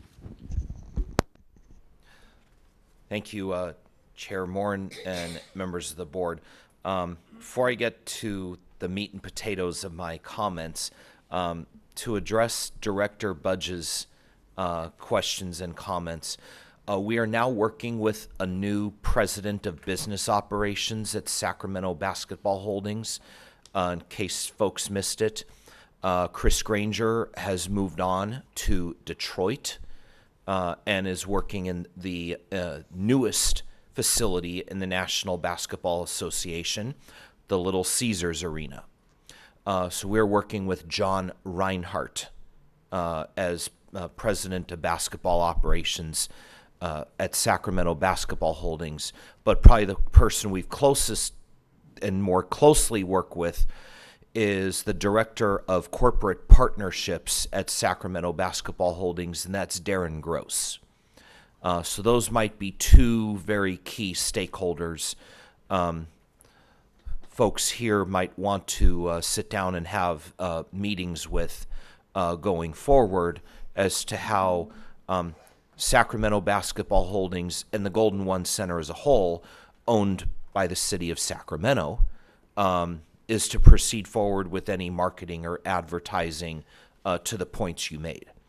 The comments that I had coming in tonight was related to something pointed out earlier in the meeting by Mr. Rick Hodgkins, the corporate accounts. So if you have or are being vended your pass by a corporate account and the transfer agreements don't change. So let's say your RT pass, okay, it's good on Folsom Stage Line, E-Tran, the transit system for the city of Elk Grove, YOLO Bus, and RT. But let's just say, I'm going to use myself as an example. On September 22nd, you want to take the Blue Line to Cosumnes River College, the South County link to Lodi, and San Joaquin Regional Transit District to the San Joaquin JPA meeting, which will be in Stockton. Okay, so the pass you get loaded does not work on South County Link. They don't have an existing transfer agreement of such like E-Tran, Folsom Stage Line, and YOLO Bus do with RT. Can the recipient of the pass, on their own financial means, load cash on their card, but if they tap on an agency where it should be a pass, how would it recognize that and override their stored value, where only agencies that don't recognize the pass, where would it then recognize the stored value? Right. So then someone is not unfairly deducted stored value when they shouldn't be. Okay, great. Thank you. Thanks, Mike. Thanks for pointing that out. Let's see, Russell, following Russell is Enzo Arona, and then Rick Hodgkins.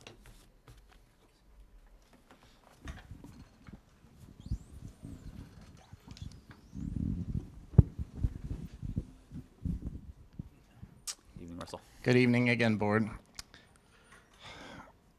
I am also the Director of Advocacy Services at Resources for Independent Living, and I am deeply concerned about the problems inherent in not only the mobile pass, but also the collection and ability to load the cash fare on the Connect card. The Connect card, it's nice that we're able to load it at 13th Street. How much of the RT riding population finds that to be a walkable distance before needing to get on the system? I don't believe it's very high. And I don't think that having Rayleigh's is going to make it much better. Most of those locations have parking lots the size of small oceans. All right. Next, the mobile fare app. I've visited several cities. I've been to Portland, where they use an app named TriMet Tickets. It's very clear what the app is about. So Director Pudge, your comments are kind of on point. I was dismayed to find that it is available in English only. It appears that that's a common trend amongst all the apps that are out there. I would like to see RT be the one to change that. Translation is available. It's a technology, it's easy to do. I was also interested to see that there was an option that I thought was settings that might get me to a language option, but it actually said that it was a way to flag buses down with a flashing beacon. And it warned me before I did it. It said, if you have epilepsy, this could cause problems. So again, I think that RT is, I recently attended a conference in Chicago, and there I used something analogous to the Connect card, except that the fare vending machine gave me the card. I didn't have to go anywhere. I put money in a machine and I got a card that I could use for the duration of the time that I was there. So I think what we've got here is an enormous mess, and it needs to be cleaned up. And I think Director Hansen's comments were incredibly on point. What we've got right now is something akin to a Chicago style pizza that's been sitting around for 10 years, unbaked. And it's moldy and it's gross. And now it's going to be shoved in an oven in less than a week and served up as delicious. So, congratulations. I would also entreat all of you to kind of think about disability on the front end, as Helen O'Connell entreated all of you. And I've got a saying that I would like all of you to kind of take to heart. It is nothing about us without us. And so I would encourage all of you to think about the weird feedback that's happening. And also, all of the accessibility issues that are occurring. And we need to do this on the front end, not the back end. Thank you. Great. Thanks, Russell. Okay, Enzo, and then after Enzo is Rick Hodgkins. Hello again. I just had a couple questions about the old RT app. I had an account on the previous RT app where I would use someone else's phone to pay for the fare, but it had my credit card information on it, and I don't know if those accounts have been transferred over to the new app. And if that is, I think that's a point of failure that maybe the two vendors could work out transferring the account information, because it's tedious to have to sign up for two accounts and then not know what happens to the other one. So maybe Brent could answer that. And then I agree with Director Budge about what you were saying about the branding. If something can be branded, I don't know how large on a scale Zipline operates, but if perhaps a client app can be made for the Sacramento regional area, that would be really helpful, because it would emphasize to the viewer that the application is for the Sacramento area and it is for transit instead of the generic Zipline name. Thank you. All right. Thanks, Enzo. And Rick, can we get Rick a microphone there? Evening again, Rick. Okay, for the third straight time in a row, Rick Hodgkins here. I would have to agree with the previous two speakers, both Mr. Enzo and Ms. O'Connell, about the issue with related to accessibility for the blind. That was actually why I decided to fill out a card for this item. I would like to let you know that I would have to be shown, I guess, by the driver, maybe the first few times, where to swipe the card. Since I got involved in getting a Connect card through my regional center, I have decided, because I go to the Bay Area mostly once a year, but sometimes more than once, I frequent San Francisco once or more than once a year, and they have what's called the Bay Area, and counties surrounding the Bay Area like Solano and Sonoma and Napa have what's called the Clipper card, which I will be getting a disabled Clipper card hopefully around the middle of September. I'm going to go down and I have my Medicare card and the application I filled out, and I can get the disabled Clipper card. I just need to bring $3 for the Clipper card, and I'll be loading some cash on it to get it active. And as my needs increase, I'll be doing that. Hopefully that the blind will be able to have, hopefully the machine will be able to tell a blind person that it's, what's going on, and, where to swipe or where to tap or whatnot. In terms of the app for Android and iPhone, my phone talks to me. I have an iPhone 5 SE, as I mentioned in previous comments to the board, and My phone talks to me, that's not an issue. Of course, I don't have to worry about the app because I have my card through Alta California Regional Center. With that said, though, will this card be available on Roseville Transit? Because I do go to Roseville once, right now just for the Strawberry Festival, and eventually I'll do more shopping in Roseville. But I definitely wouldn't want to go to Roseville every day because their transit system, they're not as disabled friendly because, and I'll go into that another time. But my last comment would be, is more than one language is very important. I know with, and I mentioned the Clipper card not only for my own reasons, but the transit agencies in San Francisco Bay Area, including Muni, on their apps and on their Clipper machines, there's more than just English. There's, you wouldn't believe how many people speak an Asian language or Chinese, Mandarin, Japanese. Mr. Lee, you know what I'm talking about. But thank you. All right. Thanks for those comments, Rick. Okay, that concludes request to speak on this item. So next item, please. Item number 10, information, progress update of the campus master plan presented by Neil Nance. Good evening, Neil. Good evening.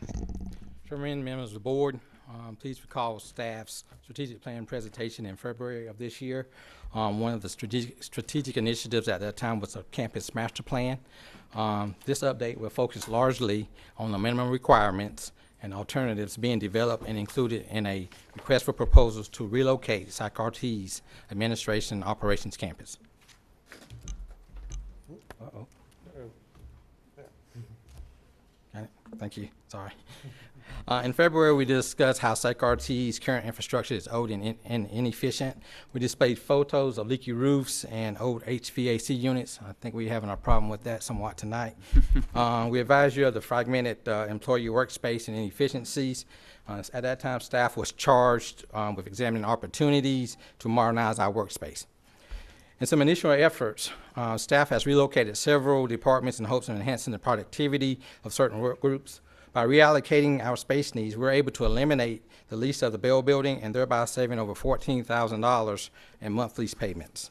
While working on the space needs, SACRT received 2 inquiries regarding our downtown campus project parcels.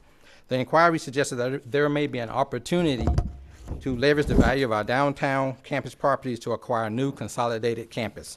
With the 2 recent inquiries, staff determined that we needed to develop requirements for a new campus. Staff is also currently working to develop a request for proposals to allow the market to determine if it's feasible to utilize our parcels to fund a new campus. The RFP will include the minimum requirements and viable alternatives. Staff developed the following minimum requirements to accommodate our current and future needs. 100,000 square feet of administration building that will include an expanded boardroom, additional conference room, and meeting spaces. And in order to replace the current bus maintenance facility, bus parking, and campus circulation, it was determined that 30+ acres would be needed. The successful development will be required to meet all federal and state requirements, including ADA requirements. The following alternatives should be provided in RFP. We can renovate, construct buildings on SACRT property, or construct, renovate buildings on sites selected by the proposal. This slide depicts parcels owned or being utilized by SACRT as its administration operations campus. This blue one here is the bus maintenance facility. It takes an entire city block. The next building here, the admin complex, includes our main admin, old admin, and the Hullcraft building. The engineering and O Street Annex is our engineering building plus a training trailer. This finance location is the finance building plus associated employee parking. And then this whole area here is where we utilize bus parking for our fleet. The city street is also utilized as part of SACRT's campus due to required circulation patterns. Alternative 1.1, this is really our stay alternative. If SACRT would remain in its current location and work on renovating existing structures. The pros of that there'll be no transaction for buying property. We stay close to BMF1 and our phased renovations. That way we could over time, decide what we wanted to upgrade on our current structures. Cons to that, there's no room for growth.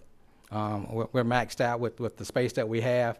Lack of renovation funding is part of the problem that we have now with the deferred maintenance because we haven't had the funds to keep things up to speed.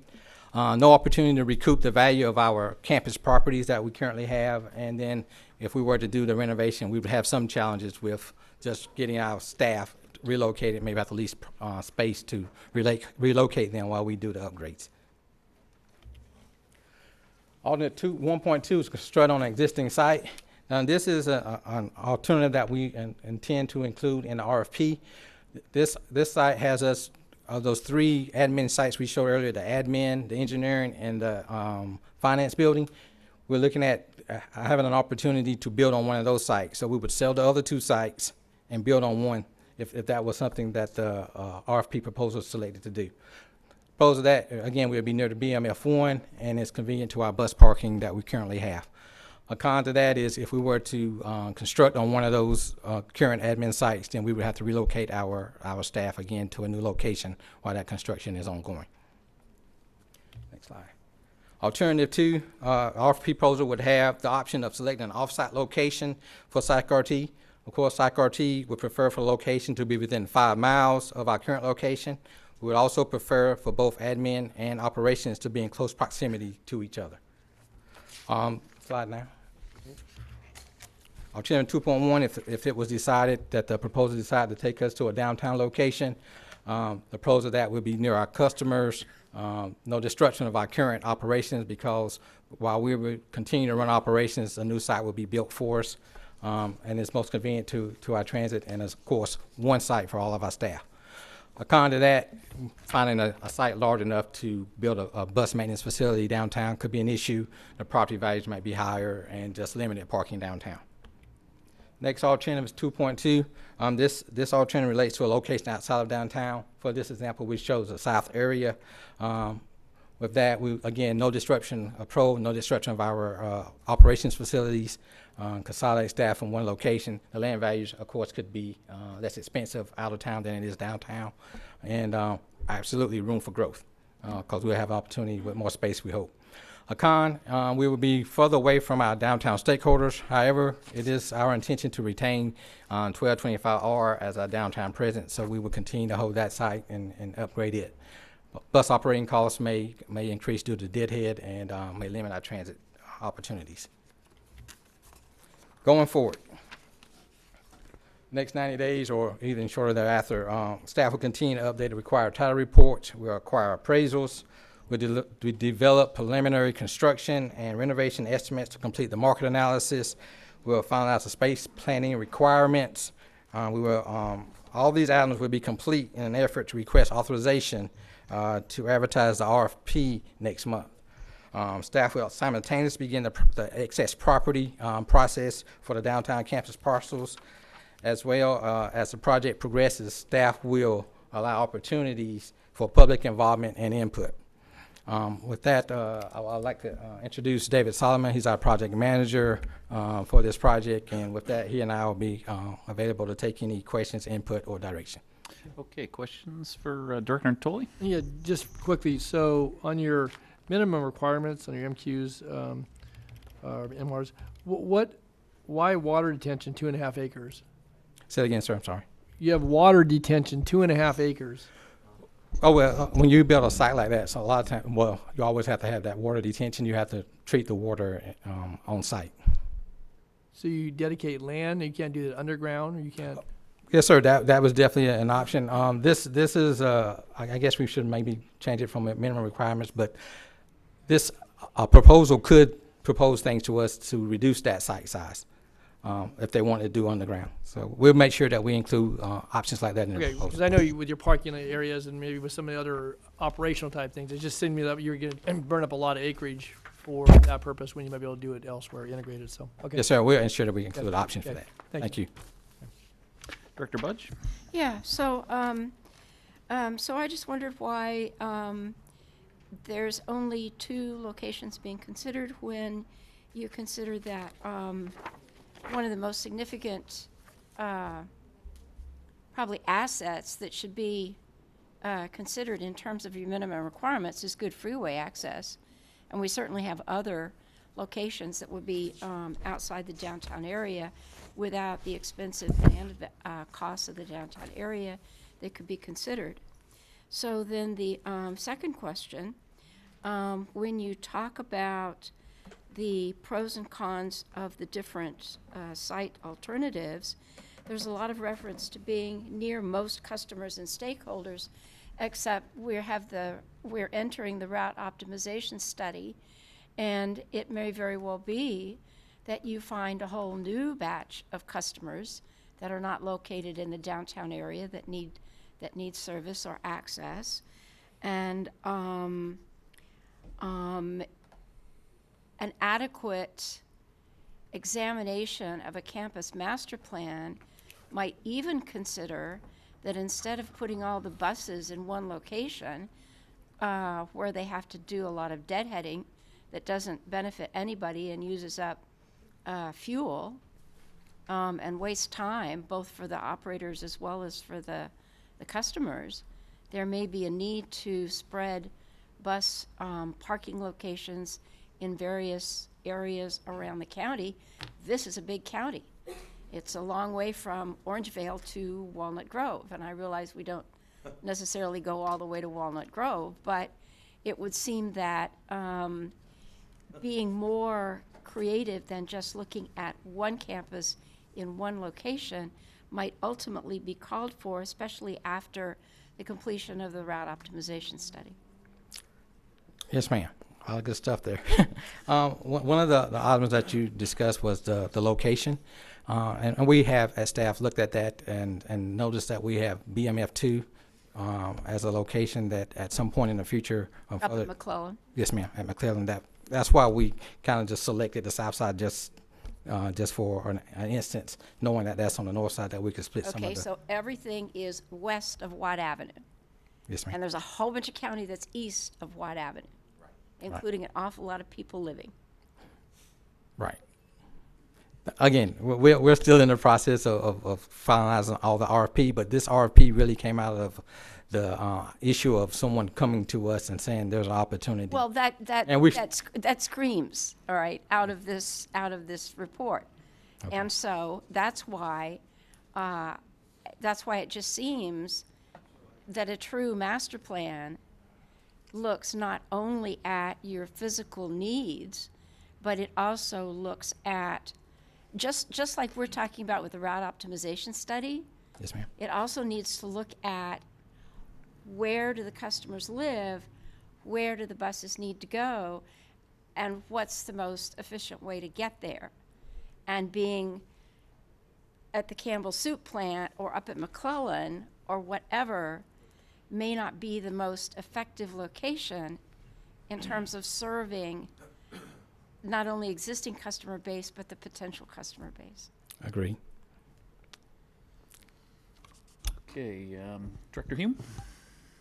Yeah, hi Neil. Only under the renovation scenario was funding mentioned as any kind of an obstacle. Is that because the anticipation would be that the sale of these properties would fund any other construction? Yes, sir. That's our hope. We wanted to maximize hoping that the values of our current properties downtown could offset the cost of building whatever we needed. Thank you. Great. Other director comments, questions? Okay, I do have a couple of requests to speak on this item. I'll start with Russell Rawlings, and after Russell, Helen O'Connell, and after Helen is Mike Barnbaum.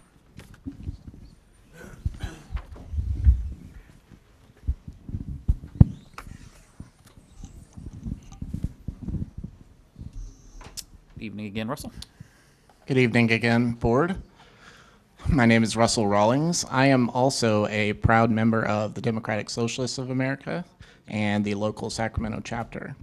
I really appreciate Director Budge's comments this evening. I think that they're very salient to all of the conversation going forward. I think that what we see tonight is a extremely bare bones non-plan going forward with no stakeholder engagement. Your workers are what drive this institution. Now, we're coming up on Labor Day here. I've toured the facility, the current administrative offices, and the bus maintenance facility, and it is definitely in need of some work. It's old and probably unsafe with the heat. So it's important that we engage in this process. But I think that making sure that it's part of this whole system is important. We're engaging on a route optimization study for riders, but this is where your people work. So why are the workers not being engaged in this process? Why are they not here talking about the inadequacies? Why are they not here proposing ideas? How much work has done to engage them in this process thus far? I would encourage all of you as you come up to this holiday to think about that. Thank you. All right, thanks, Russell. Helen, and then after Helen is Mike. Good evening, Helen. Good evening again. I didn't know I was going to talk so much. My name is Helen O'Connell, and again, the campus master plan should engage stakeholders, which are business leaders, labor leaders, riders, the MAC, designers, city officials, planners, and we need to make sure that, like Mrs. Budge said, that it will serve people where they are so they don't have to go all the way over to the other end of town for a meeting and then go all the way over to the other end of town to get bus passes and then go somewhere else to get something else just so they can ride the bus. That just doesn't make physical sense. It would be really difficult for me to be able to go to 3 or 4 different places to be able to get information, go to a meeting, and then get my pass. As it is now, I go to 2 different places to get what I need to be able to ride the bus. If you spread it out even more, it would be really detrimental. I think a building that houses everything a person would need in one spot, and then maybe a similar situation in another part of town where you can get what you need and then have a central location for the meetings. That would be ideal. And then again, the MAC board is there to help you get differing points of view in one place, and we're here to help. And I hope that you avail yourself of that opportunity. Thank you. All right, thanks. Thanks, Helen. Mike Martin. Thank you, Chair Morin and members of the board. I've had a little experience with this as a native born in Los Angeles County. When I lived there up until 1995, I rode the services of what was then the Southern California Rapid Transit District. There was another agency there called the Los Angeles County Transportation Commission. They merged in the late 80s, early 90s, and formed what is known today as the Los Angeles County Metropolitan Transportation Authority. They have a beautiful high-rise structure adjacent to Union Station in downtown Los Angeles. That was not their building when they were under 2 separate entities in the 80s and in decades before that. It is a beautiful campus and master plan that they've developed, and anytime you walk in the building, it still smells like it's brand new the first day it opened. From that experience, and this campus master plan item couldn't come at better timing, I would encourage the board and staff to take a look at a brand new state-of-the-art campus in the Sacramento rail yards. It's a developing area, and there was just an open house this past Friday about the master plan for the rail yards. This was not included, but would really bring some good life to the rail yards, being adjacent to an MLS stadium, a quick walk to the Golden One Center, and just steps away from state and national trains operated by Amtrak. What I would encourage is to look at what Los Angeles does in terms of bus maintenance facilities, or over there they call them divisions. From my history of being there, Division 1 is in downtown Los Angeles, but as spread out as they are, and Sacramento isn't as spread out, but they have divisions in Chatsworth in the western San Fernando Valley and in Sun Valley in the eastern San Fernando Valley. One thing RT could do perhaps in the south area is to perhaps do a special district city partnership with the city of Elk Grove and develop just for bus maintenance facility only, not providing service, but use the bus maintenance facility at the Elk Grove Corporation Yard with the E-Tran buses to help save some costs and use an existing facility in developing a partnership. Maybe, and then keep this one and the one at McClellan to help an expanding fleet that you're going to need for routes during a route optimization study. Great, thanks. Thank you. Thanks, Mike. Okay, that concludes speakers on this item. Next item, please.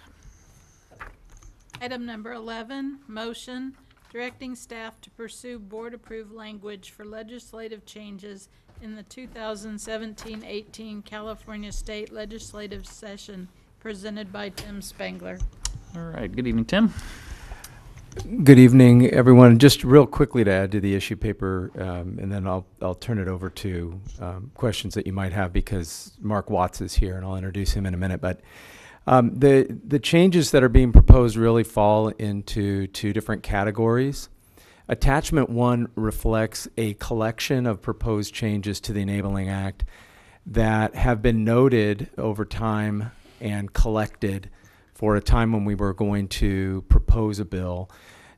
None of these were intended to be in any way, trying to sneak something into a bill by any stretch. These are all things that I felt were non-controversial items that were basically, for those of us, our small but powerful government affairs office and our attorneys whose noses are in these Enabling Act sections a lot, there's a lot of things in there that we scratch our head and say, well, did they mean this or did they mean that? It seems like the most reasonable interpretation is X.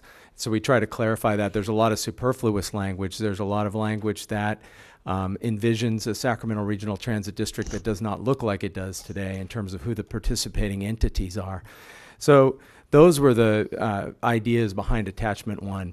Attachments 2, 3, and 4 are language dealing specifically with RT's ability to pursue a sales tax. And what we're looking for there is trying to increase the arrows in our quiver, if you will, the flexibility that we have in order to pursue something like that, things that would make it more logical, and we hope things that would give us just the ability to pursue different avenues. So with that, if our registered lobby firm for RT is Smith, Watson, Hartman, and Mark Watts is here to answer questions if you have any. Great, thanks, Tim. Good evening, Mark. Good evening. Hey, thank you for having me here tonight, and stand ready to respond to any issues you may have. Sure. Oh, yes, so Director Hansen. Thank you, Tim and Mark. I think this is a very interesting discussion, and certainly one that has probably been percolating, like you said, Tim, for a long time. The cleanup to some of the enabling language, given that the age of the district is reaching sort of its midlife, it's appropriate that we clean that up. I also think that partially what you didn't say, and Mr. Watts probably doesn't know, is that we went through a very bruising this set of discussions last year and the year before through the Sacramento Transportation Authority on what became Measure B. And I know some of the members of this board were part of that board and that effort. And ultimately, we achieved through that process, which is a separate entity, a third of that would have been targeted roughly to RT, but it never felt sufficient. And that's because there's so many needs. One of the things, though, that's going on is as we've changed and grown, we need to retain the choice about how we can potentially address some of these issues for ourselves, because the public has consistently reminded us that some of those things that we were trying to do before were not sufficient. And as you look at the budgets, you look at the routes, the headways, we are constantly faced with choices about where to invest very limited resources.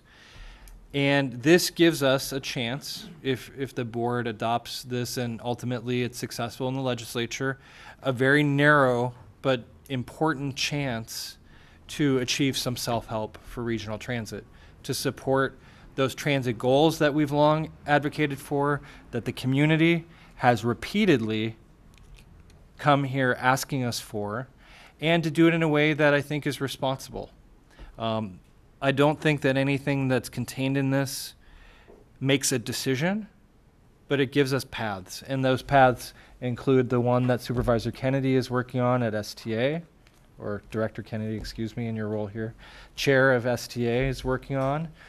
It includes the other efforts to look at alternatives to the taxing powers of STA. And I think that Placer County is doing a similar effort where they're looking at taxing districts, and that conversation has been ongoing. But embedded in our enabling legislation is this power for this board to have a chance to do that very self-help that we've been attempting to be at the table for in other venues. Sometimes we haven't successfully or more successfully been able to accomplish that. But I truly think this is about getting to the point where we can have a conversation about setting this agency up for fiscal sustainability for the next generation. It's a question of how to bring the advocates to the table to talk about those opportunities. Today, a significant decision was made by the California Supreme Court that I think we have a chance to think about, which is that a citizen-initiated measure. So our advocates and others, if they should pursue a citizens initiative to fund transit, it would be, even though it's a specific tax, the California Supreme Court said today that is a 50% plus one vote and not a 2/3 vote. That would allow us to dedicate funds to bus service, again, headways, to increase service, to rail vehicle replacement, to fulfilling some of the commitments we've made to our suburban communities, as well as invest in aging infrastructure. And I don't think we have a choice but to take that seriously and to open these doors so that we have the chance to talk about it with those folks at the table. And this is not something that, the reason I'm going on at length is because we have a very narrow window. If we don't get this in print, this board doesn't support this, the legislature likely will not do it. Even if we say yes tonight, there's still a chance it doesn't pass. But if we have to come back next year, that means that the very window through the initiative process or these other things that we could take advantage of could be closed by another measure that would restore or actually place a 2/3 threshold on those citizen measures that are specific taxes. So this is not sprung on us as if it just happened today. These conversations have been going on for months. It didn't seem like they were going to go anywhere, but all of a sudden here we are with the chance to amend those bills. If we wait till next year, it's a 2/3 measure in the legislature. Highly unlikely that, well, I'll leave it to Mark to tell us how well 2/3 votes go on things like this in the legislature, but unlikely to pass and wouldn't give us enough runway. But this is a chance to talk to our friends, ION Sacramento, the Sacramento Transit Union, Riders Union, our labor partners, our communities, about whether this is a path we want to go down. but I think we should have the choice, and so I'll make the motion that we approve this item. Thanks, Steve. Director Natoli? Yeah, I certainly appreciate all the background Director Hansen offered on this. I guess I have a question specific, though, to what's embedded here. And if you want to reference recent discussions, you can go back about 10 years ago when there was a possibility that the district, at least portion, was going to come apart at the seams because of representation, newly incorporated cities, some having been given no choice, others been given the choice about whether to stay in or not as it relates to this body. And I think the importance that everybody here in their representative jurisdictions put on having a coordinated transit system. And so I guess the question, and I had a chance to talk to Henry earlier today, and I understand about choice, but this, as it relates to weighted voting and to representation and how that would be calculated, certainly how it would be reflected in actions taken by this board, recognize it may come up against the ability to place and or seek certain measures on the ballot. I guess I want to have some clear understanding, and maybe Tim, you, Mark, or somebody. I understand this board got a choice, but that was why the legislation was crafted as it was, because, again, with the assistance, obviously, of our Sacramento delegation at the time, there was, I think, a desire by the member entities, and some of them being larger than others, but to have certainly representation on this board, to have a say-so as service either was expanded or contracted. And again, I think there were certainly some reservations about weighted voting, how it might work and so forth, but we've operated under this guise now for a better part of a decade, if not a little bit longer. And so I'm trying to get some understanding about, if you put it, certainly with this board's ability, it's now a part of legislation, so we don't have a choice.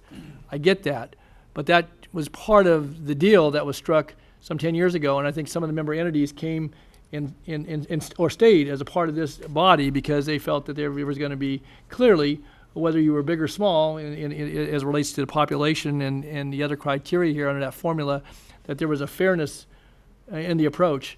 Now, this doesn't change that, but it certainly leaves it to, again, 50% plus one of this board at any given time could change that.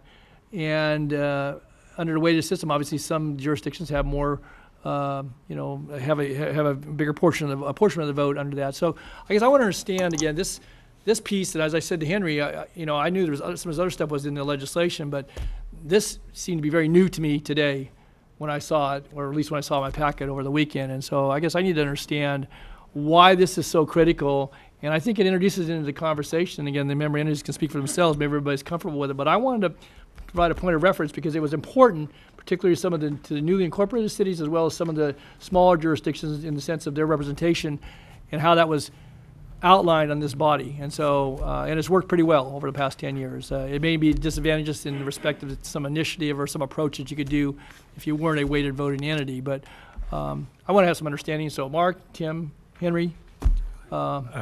I'll just say this: I'm not. Or Steve, but wasn't going to put off on you, Steve, to have to explain it. But I want to have. I lack any familiarity with Election Code 9300, which seems to be the linchpin of that issue. I've started reading it today when I received the Supreme Court opinion. I'm starting to get my arms around it, but I defer to others to respond to that. Right.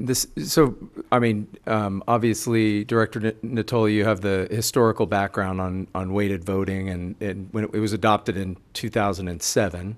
So you're right on the money with the 10 years there. Yeah, this discussion centered solely around this issue with Election Code 9300, which carves out agencies from using the initiative process if you have weighted voting, or specifically if a single director has more than one vote. So the concept was then that if it's important to RT to have the flexibility to use the initiative or to have a citizens-led initiative that is based on our sales tax authority, that we would need to figure out how to deal with that code section. And one way was to give the board the choice in terms of what kind of voting structure it would adopt if it determined that being able to have that initiative process available was something that was so important to it that it wanted to go back to one director, one vote. So would it allow you to suspend it for a singular instance, or you would have to basically take the action to return to a one-person, one-vote representation. Right. The board would have to issue a resolution indicating and vote on a resolution and pass it that we would return to one director, one vote. Could I supplement that? Yeah. So, Director Natoli, the reason I looked into this because I've been, ever since the STA vote, I've been interested. The California Voting Rights Act is what this section is a part of. Right. And I think that it was intended to not disenfranchise communities that have been traditionally disenfranchised, which is why that they, we have two things here. We have proportional representation and proportional voting. And I think that, and weighted voting. So it just, for whatever reason, in order to not disenfranchise people, the California Voting Rights Act had this provision. And that conversation about whether we would change would be left to a future discussion of the board, so not making any decision. Director Chenier?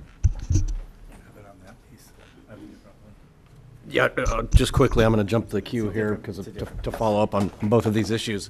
I can say as one of those proportionally or weighted lowly votes that I come here because I like you guys, not because I think the 4 votes are ever going to carry the day. But it's kind of a double whammy in that 2 of you, one member of the county and one member of the city, could be all that's here, and the rest of us are here, and we still wouldn't carry the day. So I think there's power by numbers as well as power by votes. But the other thing that I just want to caution us is I know that since this Supreme Court ruling came down, this is now the 3rd agency that I'm aware of that's licking their chops as to put something on the ballot. So I think it's still going to take some regional coordination on how do we put something forward that everybody can get behind the one item rather than 20 different initiatives. Jay? Great. So I guess 2 things. One is on this issue, I think, and generally, giving us the most options going forward is something that we should take very seriously. And there would be subsequent, as Mr. Hansen said, I want to thank him for doing work on this for quite a while now. But moving forward, it really will be up to the board in its current situation to do that. I want to kind of go back to Mr. Spangler. If we passed a resolution going to one person, one vote, and then a year later, after an initiative decided to pass another resolution going back to weighted voting, is that? I don't think the language we proposed would preclude that. So you could more or less do it for an instance with some reasonable amount of time, so you don't get a lawsuit on that. I actually have a question. So I'm fine with all of these. I have a question on one piece, though, on the 3rd page on the prevailing wage carve-out. Could you explain that to me? Yeah, I think what this was entitled, or it was trying to do is have a situation where RT is selling the property to a private entity.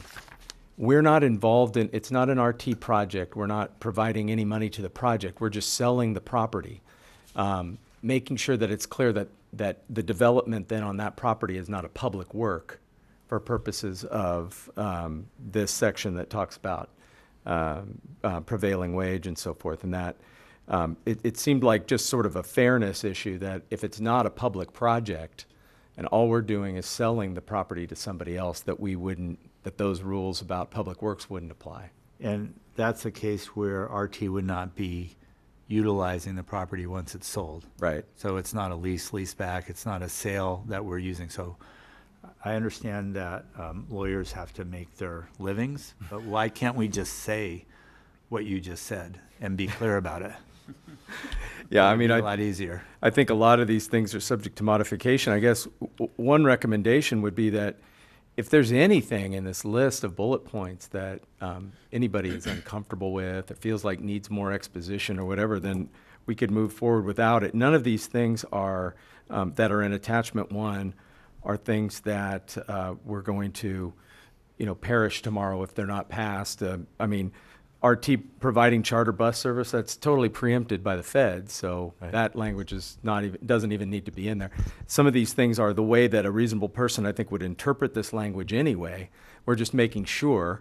So, I think attachments 2, 3, and 4 are really the ones that have some urgency to. Right, I understand. So let's go back to it just for a second, because this is the one I've gotten a few calls on. I want to make sure we're clear.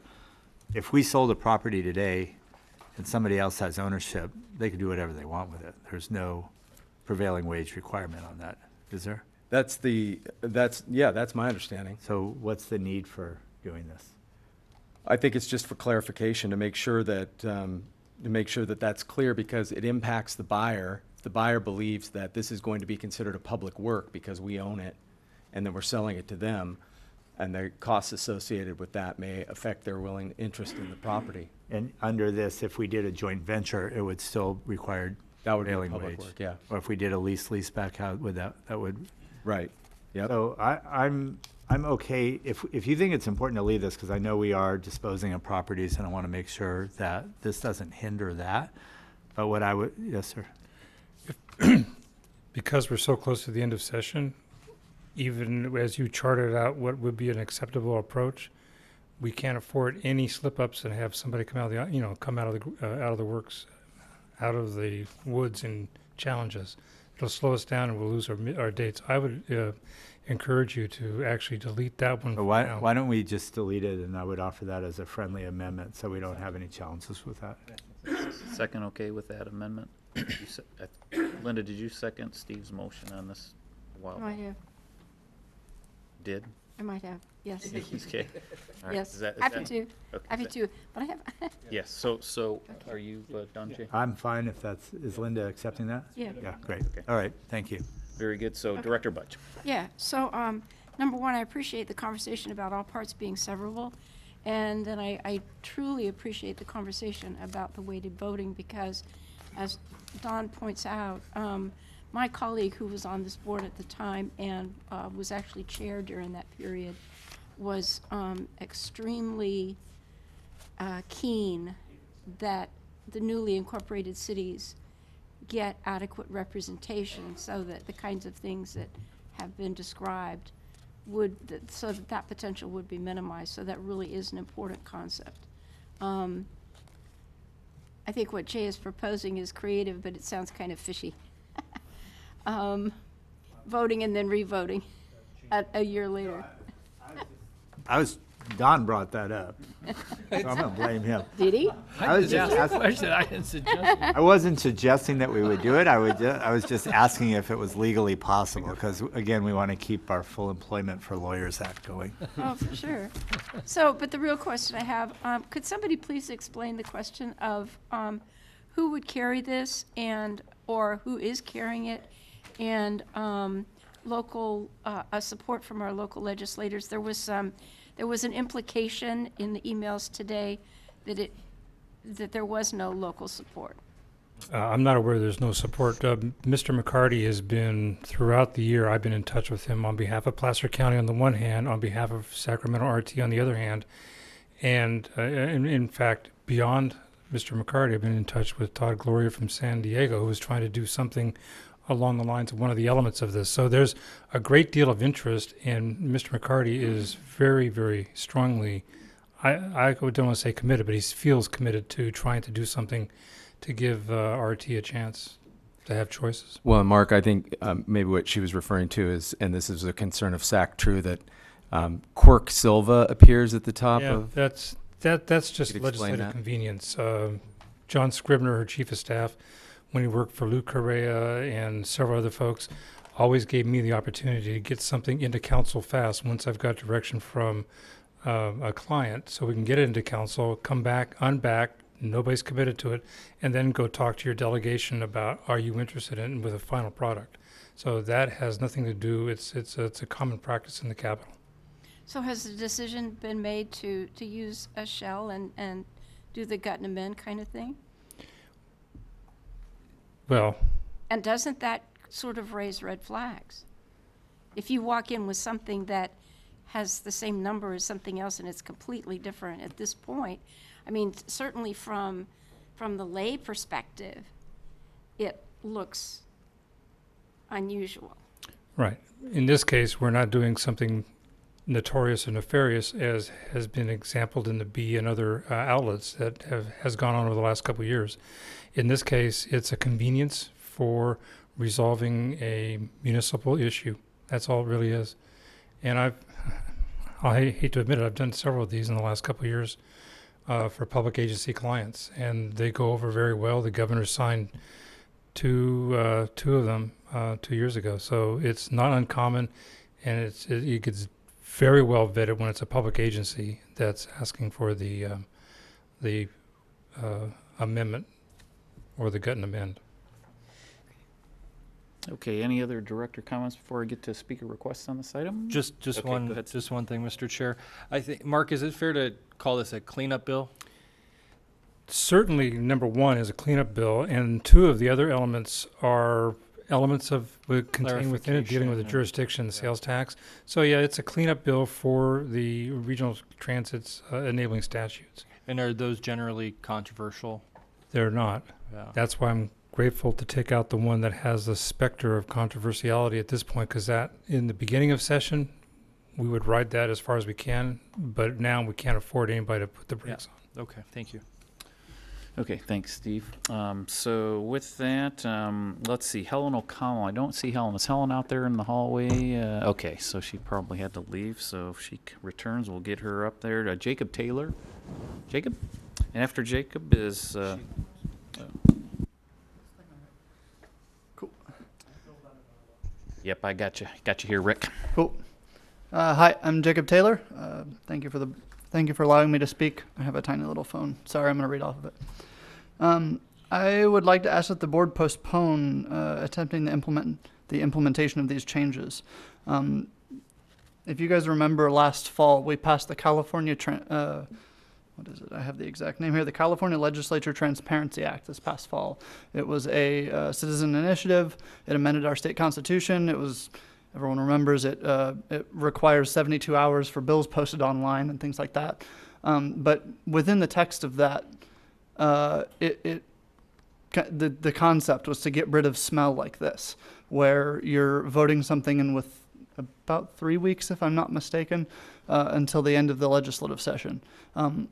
That looks bad. I know it's like a cleanup bill, and you know, if you remove the one thing that's controversial, I get it. It's mostly a cleanup bill. But cleanup bills should still be debated fully and in public, not rushed through committee, verified, and then brought to the floor and whatever in a gut and amend.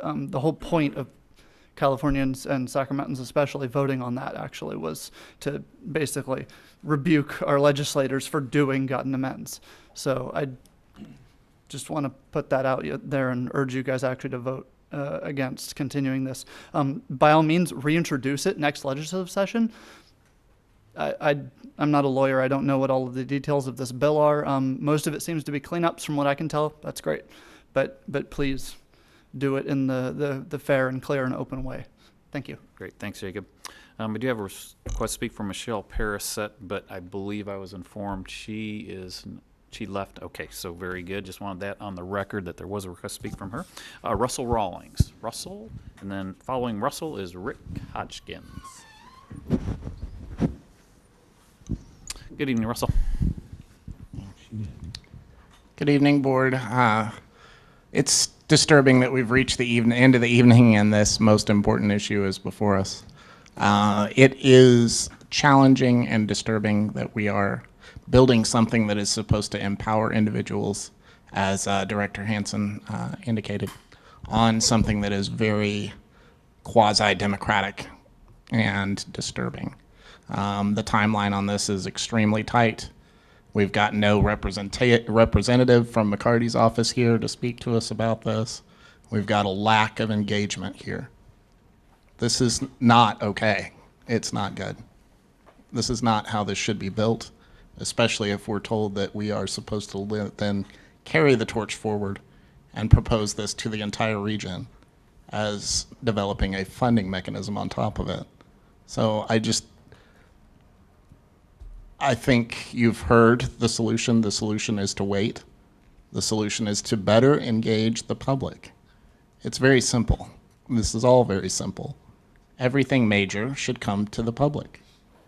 And the board trying to make negotiations that frees them up from having to make hard decisions is problematic. I mean, I know this is one job of the many, many jobs that you all have, but this is an important job. It is what forms the basic economic structure of our city, that of moving people around. So I would encourage all of you to hold this off until the next legislative cycle. Thank you. Thanks, Russell. And Rick.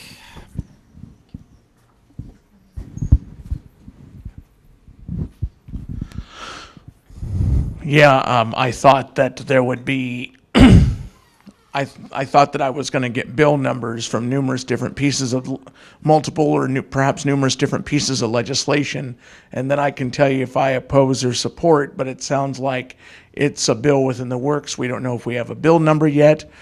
I don't know what to propose to the board other than to say that if it would make the public feel better, perhaps at the next board meeting, bring a representative from McCarty's office. I will tell you that in addition to Kevin McCarty, does he sit on the Transportation Committee in the Assembly? My guess would be that he does. If so, maybe it's I wanted to point out that, you know, we have the Senate Transportation Committee and the Assembly Transportation Committee.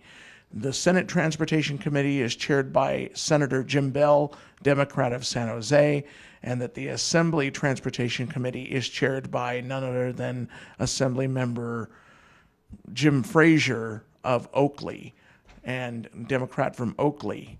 And so I would definitely bring them on board, or representatives from their offices on board. The other thing I want to point out is, you know, there are three Sacramento City Council members, and 2 county supervisors, 1 Elk Grove City Council member, 1 Folsom City Council member, 1 from Rancho Cordova, and my member from Citrus Heights, Director Miller, Council member Steve Miller. We all seem to care about RT up here. I will tell you, given my experience dealing with 2 state senators that are Republicans that represent parts of Rancho Cordova and Citrus Heights, and even a small portion of Placer County. I'm not going to mention them by name, but it is my understanding that they're not Democrats, but I will tell you, but they do not, they're one's based out of Twain Harte, the other is based out of Tehama. The fact that they only cover slithers of Sacramento County, they can care, my experience with them is that they can care less about RT. They only care about those that are able to drive and pay at the pump, which is why neither one of them supported SB2. I supported SB2, though I didn't, vote on it because I'm not a member of the legislature. I did support that.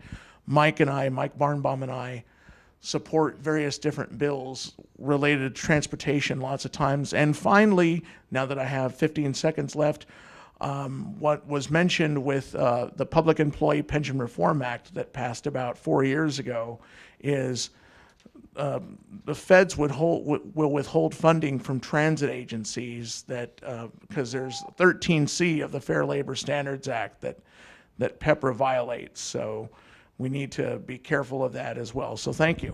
All right. Thanks, Rick. So any other questions, comments? So we do have a motion on the floor by Director Chenier, which is or Director Hansen, I'm sorry, which was amended just to pull out the language related to the prevailing wage carve-out. Okay, and that was seconded by Director Budge. And the only comment I have is, the jurisdictions that I've represented over the years, boy, whenever you can pull back some sense of local control from the state instead of it being taken away, that's a gift we don't get very often. And again, this decision tonight is just giving us the latitude to consider some things that could be very, very important for this agency. So that is why I'm very supportive of this as well. So with that, all in favor signify by saying aye. Aye. Any opposed? Abstentions? Andy, Yes. I'm going to abstain. Okay. One meeting a year, I don't really feel I have the background to make an intelligent Okay, decision. thanks, Jeff. So does the clerk have that abstention? I do have that Thank you. noted, and motion passes at 95 votes. All right. Moving on. Item number 12, Paratransit Inc. written report in your binder from August 10th. If Director Hume or Hanson have anything else to add? Yeah, I'd just add, he's not here anymore, but Mr. Tartagia mentioned that he wanted to report out on this of what we discussed because it was a closed session item dealing with personnel matters and anticipated litigation. None of it is disclosable, so I apologize, but there's nothing we can report out. Thank you. Now I'm going to announce the closed session items in front of you. Conference with real estate negotiator on property on Royal Oaks. One item, and the second item is on property of 2051 Evergreen Avenue, Sacramento, and I understand there will not be a closed session report. Thank you for that clarification. So with that, adjourn to closed session.